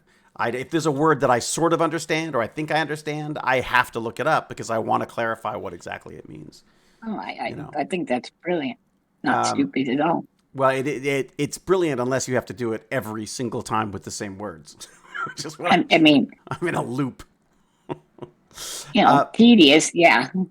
Hey, how do you guys read? Fluffy the cat, when you read a book, do you read an actual book or do you read are you on digital books? Fluffy. Were you asking me a question? I kind of zoned out. Well, or Vipup. Yeah, Vipup. Do you read books or do you read digital books? I read digital books. And they're that funny? Are you still writing things in Writer? No, I ran out. I was laughing at a joke that my friend just said. Oh, have you got your friends in Discord as well? Yeah, I'm texting them while talking playing games. Do you guys have your own Discord server as well? Yes. See, Baz has done that too, where he set up his own Discord server. That's what the cool kids do, GimpyG. I did it. Yeah, they set up their own server. They don't invite their parents. That's where the that's why. Yeah, that's why I think we're seeing a lot less of our 15 to 17-year-olds. They're all on their own server talking about stuff that's far more interesting than me. I prefer actual paper books. Hardbacks are best. I can't stand hardcovers. I've never liked hardcovers. Never liked them. Sorry, can't do hardcovers. Can't do it. We had to destroy them. Is it the cost? They're expensive. They are bulky. They are inflexible. I like books I can shove in my back pocket, and I do that with my phone now. You know what I mean? I destroy books. I will not. People. How did you shove the stand in your back pocket? Oh man, I had some baggy pants, man. It was the night. It was the 80s. So. It was the 80s. We had those balloon pants, man. And I didn't read Stephen King until I was much older. I never got into Stephen King until I think the first Stephen King book, other than his short stories, I read, what was it called? Night Shift. First one. Night Shift was the first one I read, was a series of short books. But the first actual novel of his that I read was The Shining, and I didn't read it until Baz was born. So that was like, No, it was Pet Sematary. My first was Pet Sematary. Oh, really? I haven't read Pet Sematary. Yeah. Is that a good one? I liked it. And then Tommy Knockers. Then It. Oh, It was amazing. Whoa. I really enjoyed it. I really enjoyed it. I mean, I love The Shining too. My only issue is that they always end up with something in flames. Like his endings are a bit like, blow it all up. Like it just doesn't, I'm not, love the Ender saga. That's where he could have used the writer. There you go. He's going to write 3,000-page books now. Is he really? I don't know. I just made that up. If he's got the writer, maybe he will. Fake news. Right here. It's where you're a source for fake news. All right, Fluffy the cat. Did you get a chance with your fingerboard things to do any new fingerboard stuff that we should know about? No, I didn't. We didn't print it out yet. We finished the half pipe though. Oh yeah, how's it going? Does it work well? Yes. You sound like you are a happy person. It worked out really well. Yeah, it did. That's cool. So are you doing, what kind of tricks can you do then on this half pipe? I can do a kickflip. You can do a kickflip with your fingers? Yeah. Dude, you got to film that. I need to find my board. You gotta film that for me because I gotta see that. I can't even get my head around how you do it, let alone do it with your fingers.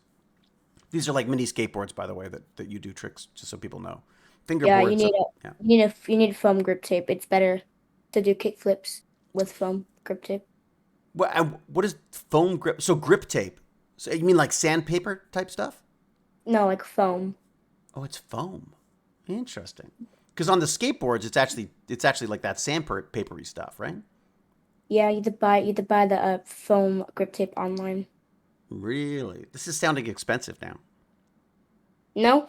No, it's not bad. No, it's not that bad.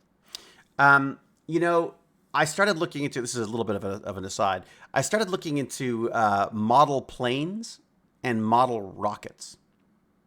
And I loved model rockets back in the 80s. Yeah, I feel like I want to go back to the 80s and start doing some model rocketry and some aerial photography. Like the idea of shooting a rocket up into the sky and having it take a photograph or a video of the surrounding area. I just think it'd be so cool.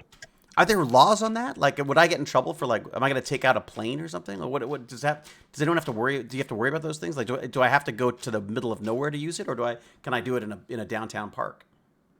When we went and bought them, nobody ever gave us any instructions, and we wanted the D rockets to go as high as we could.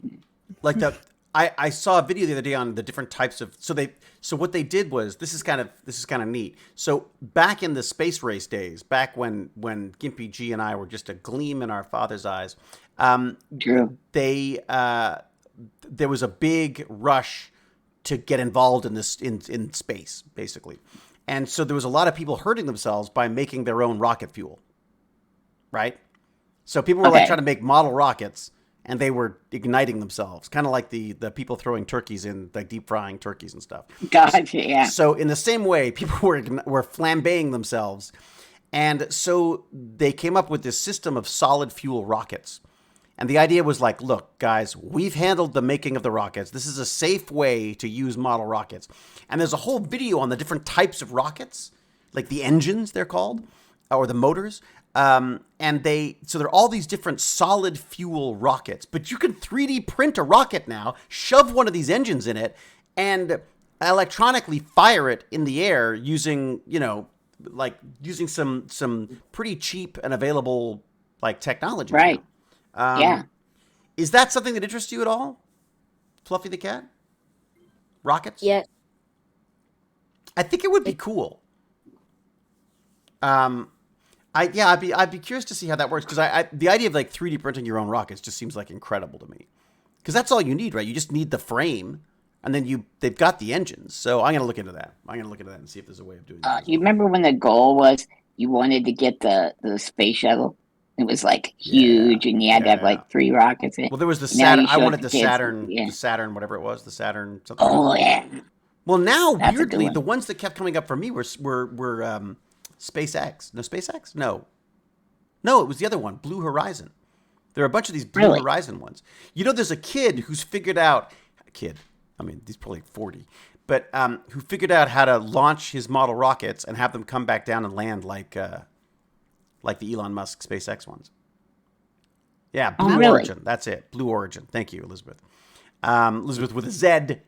I think kind of the heck. Yeah, so so this guy's actually figured out how to land them the same way, because the whole thing is about how to reuse these rockets. Like, how do you launch the rocket, have it come down and land, and not have to burn up in the atmosphere every time they use them, type thing, right? So, we had a little gust of wind push over a stealth bomber we had, and it went through a tennis court.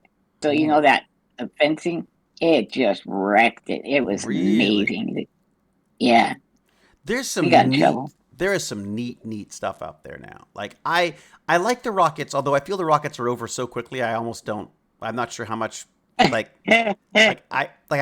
would rather have I'd rather have something that I can pilot, but I don't want to do a helicopter. Like the drone, I hate all that.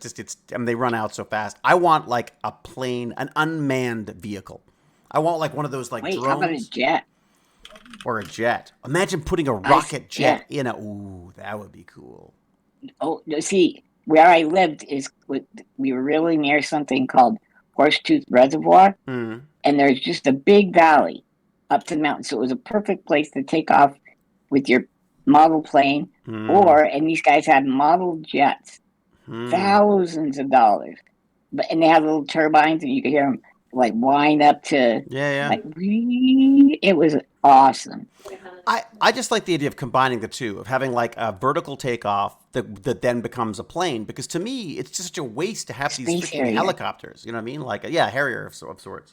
And Harrier jet, yeah. Again, the beautiful thing about YouTube is you can find people doing the stuff like all over the place. I mean, it's amazing. Someone was saying, RC helicopters can be very dangerous. They're drones. They're like basically having a lawnmower. It's like a flying lawnmower. File test. Do some really cool flight stuff for fun. Okay, I'll check that out. Flight test. Flight test. All right. Holy mother, we're coming up on 3 hours. Actually? Yeah, dude, we've been just blabbing and blabbing. This is like the best. This is the best Tech Bandits ever. It's been great. There was something else I wanted to talk about. There was what I said remote controlled monkeys. That was the Neuralink thing. Where basically, so what they've done is they've trained the monkeys to they get their banana smoothie whenever they whenever they follow a cursor with their eyes. So they were getting the monkeys to quote unquote type out a sentence using their eyes. Have you ever seen that they have better short-term memory than we do? They can beat you in those like where are they now puzzles. Pat. Yeah. To show you a bunch of things in a grid, and they can go do, and no human could match it. You know why? Sorry, there's a drone flying in the house right now. You've got a drone flying in the house right now? Yeah. Sweet. How big a drone? It's like those things that you put your hand underneath it and it starts flying up. Huh. Okay, so the baby one. Feeling I can't get it. What were we saying? How long does it fly for? I don't know. I mean, Does it take a long time to charge it? I have a bunch of little ones somewhere. I had a whole drone building kit that I used to bring to Tech Bandits when I went to the school. It's like you have to charge it overnight. I don't know how long. Charge it overnight. Right. I like the ones now that you can remove the battery and put in other batteries, because then you can have other batteries standing by. Like a lot of them have these like standby batteries, because otherwise you're just like, but you don't get to have enough fun. That's it. That's why I want a plane, because a plane, I want a remote control glider. I think that'd be the coolest, where you throw it out there and then that sucker just flies around for as long as there's wind. Maybe it's got like a couple of solar panels on it for a little bit of, just in case you need a little propeller here or there. How about a biplane with a BB machine gun on it? Meow. Ooh, great! You had to add a weapon to it. I'm surprised. Who am I talking to? Vibe Pup? I was it's a bird with a gun. Interested. It's a bird with a gun again. I don't know if you missed this or not, Fluffy the cat, but we were typing story prompts into this AI, and Vibe Pup came up with this whole story about a bird with a gun. And it wrote this whole story about a bird with a gun, but the AI came up with it without it was really amazing. Do you use any, what do you, when you're at school, do you have to write essays and stuff? Yeah. Do you like writing? No. What? So is it because is it because the stuff you're writing about is not interesting, or what? It's just all of it. I didn't like the process of writing. I didn't like having to sit. Do they make you write? Now, here's the question: are you writing with a pencil or are you writing with a computer? I can write with a pencil or a computer. But what do they like when they make you write an essay at school? What do you hand it in on? I use a pencil. Oh, so it's okay. So there's still a lot of paper stuff happening at school, but you don't like writing. I don't. I don't like writing, and I've written 2 movies, and I still don't like writing. It's just interesting. I find it incredibly. I like having written. Does that make sense? Yes. Like there's a great feeling. Done. Yeah, okay. Once it's done, it's a great. Like GimpyG, you've got a whole life story you've got to write. True. I mean, okay, but wait a second. What if Fluffy the cat, what if a magazine that was about fingerboards called you and said, dude, we want you to write an article a week about fingerboards and we'll pay you for it. Would you do that? Sure. Because that's something that's interesting to you, right? Yes. What else? As long as he's not paid by the word. Because yeah, it could get expensive. What do they pay people to write things now? I remember when it was 10 cents a word. Are there fingerboard for like science fiction? I wonder if there's fingerboard magazines. I wonder if there must be, right? I mean, there's in England there's a magazine about everything. I'll be right back and go find my tech deck. All right, go for it, bud. Tech magazine. How's that? That's what they're calling these fingerboard things. Tech deck magazine. I have kind of pooped out a little bit. You're kind of pooped out? So are you exhausted? A little bit.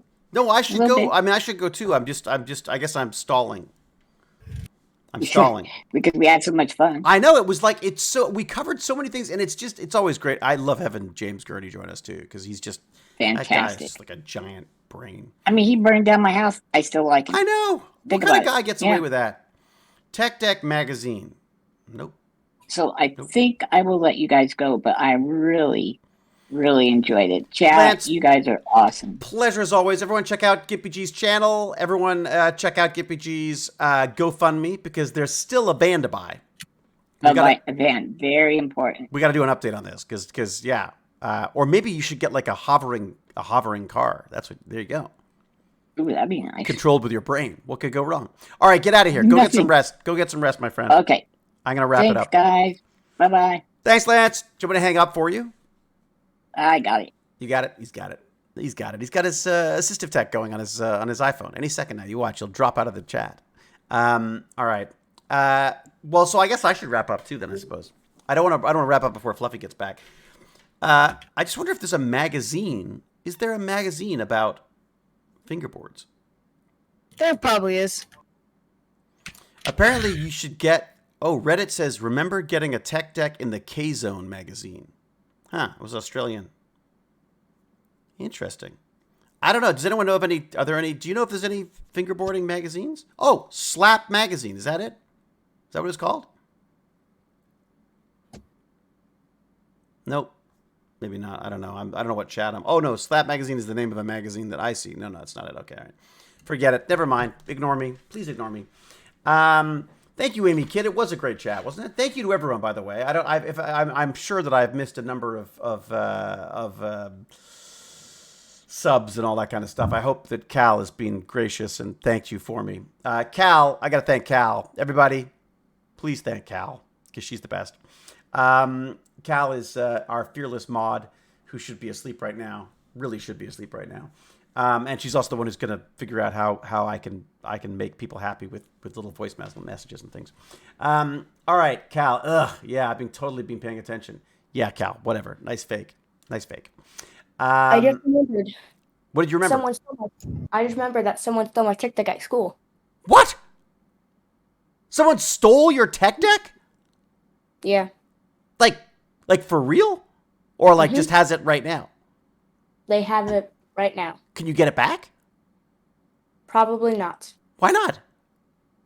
Because it's out his house, pretty sure.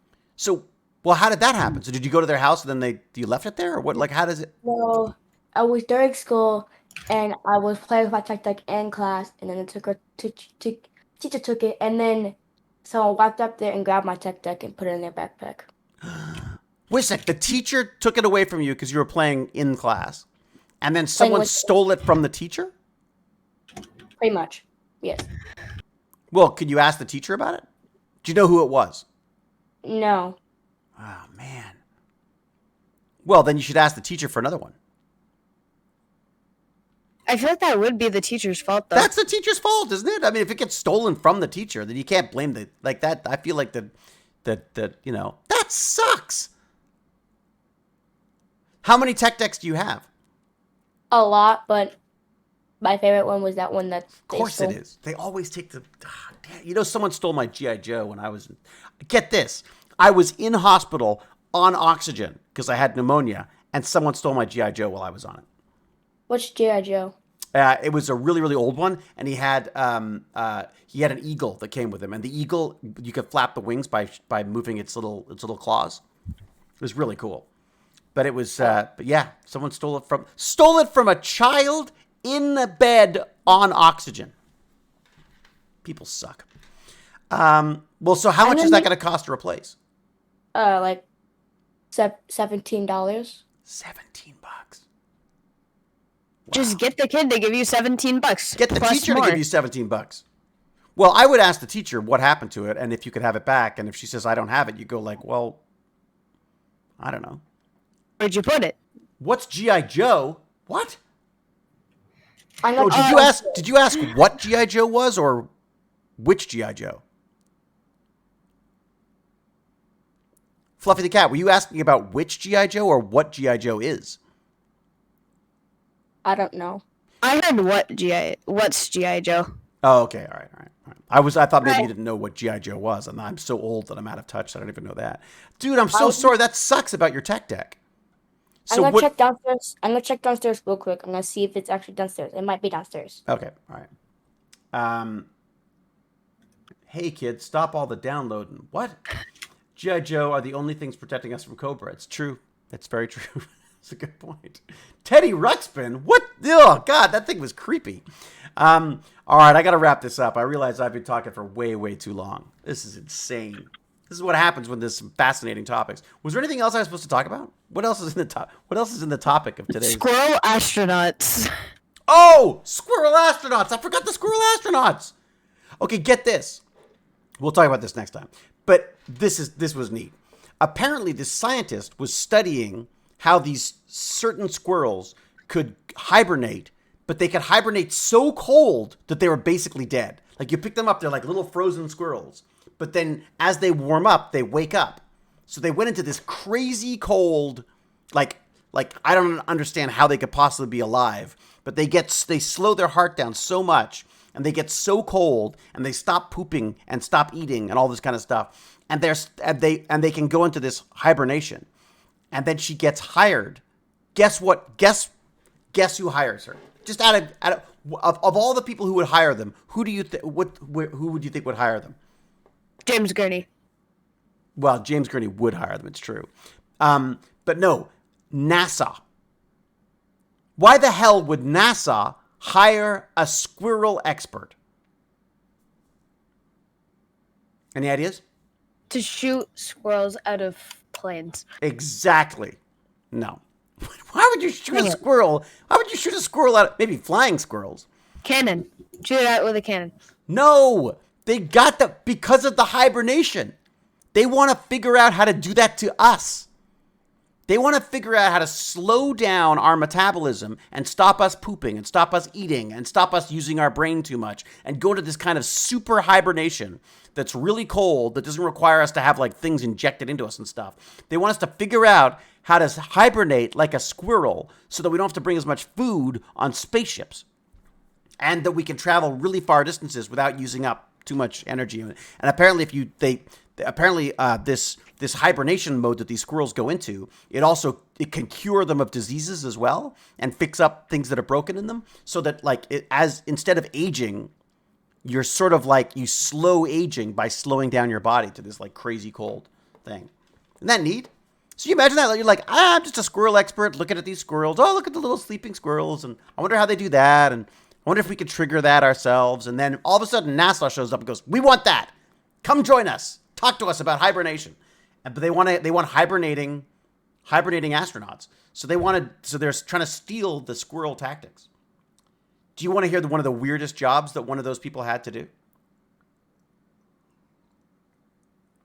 They had to sneak into bears' caves and shove a thermometer up its butt to get its temperature. What? Yeah. Could you imagine? I zoned out for a second. I came back to that. Can you explain? That's someone's job. Someone's job was to sneak into hibernating bears' caves and shove a thermometer up their butt to find out what their temperature was while they were hibernating. You do not want to get that wrong. You do not want to mess that job up. Could you admit? I don't think it's hibernating. Nah, it's fine. We'll just shove it. Oh no! You know what I mean? Like, I don't know about you, but I think that thermometer would wake me up. But apparently it doesn't. And the idea was they need to get how do you get the internal temperature of a bear while it's hibernating? Well, just shove a thermometer up its butt. That was literally someone's job to get that data so they could, because they're trying to figure out how do we cool us down and slow us down to such an extent that we could survive long journeys. Potentially, they're also saying that maybe in hibernation, because our cells maybe our cells don't replicate as much, so there is less chance of it mutating because of radiation. Because, of course, radiation is a big issue when you're out in space, right? Yeah, it says if mammals can do it, a good point, Johnny Ray Wednesday. If some mammals can do it, our DNA probably has the kit too. And that's the idea. They're saying that the squirrel's metabolism is very similar to ours, and they think that potentially we have the capability of hibernating. I'd love to hibernate, but they were talking about hibernation as a form of space travel, of time travel too, right? Because if you think about it, if you go to sleep, hey buddy, if you go to sleep, let's say you go into hibernation, you go to sleep, and you're not aware of anything, and you don't age, and then you wake up 100 years in the future, you've time traveled 100 years, right? Isn't that wild? So imagine if we could figure out how to make humans hibernate for like 100 years and then put them on a spaceship, and then they could travel for 100 years, wake up in 100 years time, and it's like as if a second has passed and they're on another planet somewhere. That's what NASA wants to do. That's why they're studying these squirrels. I feel that would have very bad mental effects on people. Well, it might, or it might not. It might be less mental. Okay. So imagine that, or being stuck on a spaceship for 75 years without going to sleep. There's only no internet. Do you age? Well, this is the thing, is they're trying to figure out if maybe hibernation can slow down the aging process. They don't know, but they think maybe it could be used to slow down the aging process as well. Or more importantly, slow down the cells that would be being hit by radiation, because obviously those cells, the more those cells get hit by radiation, the more chance they're going to mutate and turn into like cancer and stuff. That's why they're so worried about space travel. One of the things people don't talk about a lot with space travel is radiation, because we're protected on the planet by our atmosphere. That stops the radiation from zapping us. But even then, we still have to wear sunblock, otherwise we get skin cancer, right?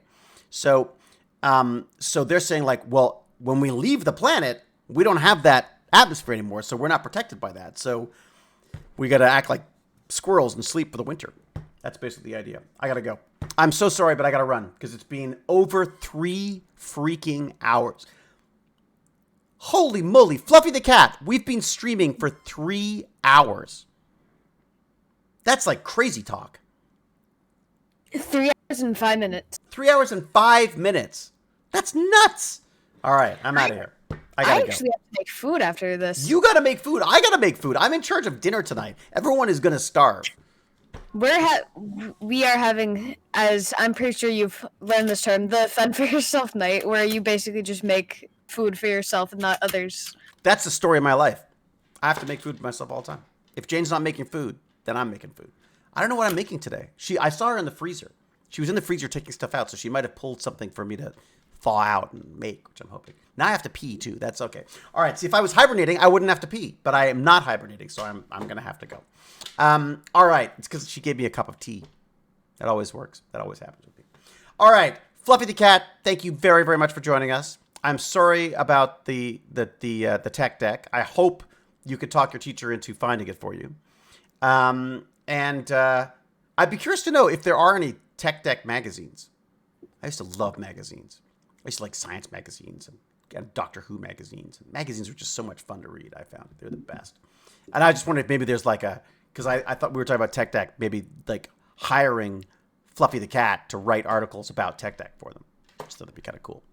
All right, I'm out of here.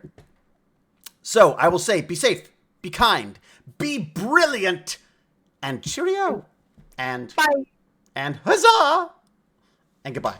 And goodbye too. That works as well. All right, thank you very much, everyone. Seriously, thank you so much for the subscriptions. Thank you so much for Cal, and thank you to James. Obviously, James R. Gurney. Go check him out on his channel.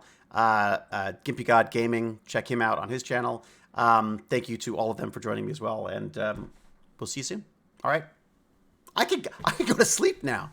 My coffee's wearing off. All right, cheers. My coffee's wearing off. Good night, everybody. Have a good one. I'm ending the stream now. Good.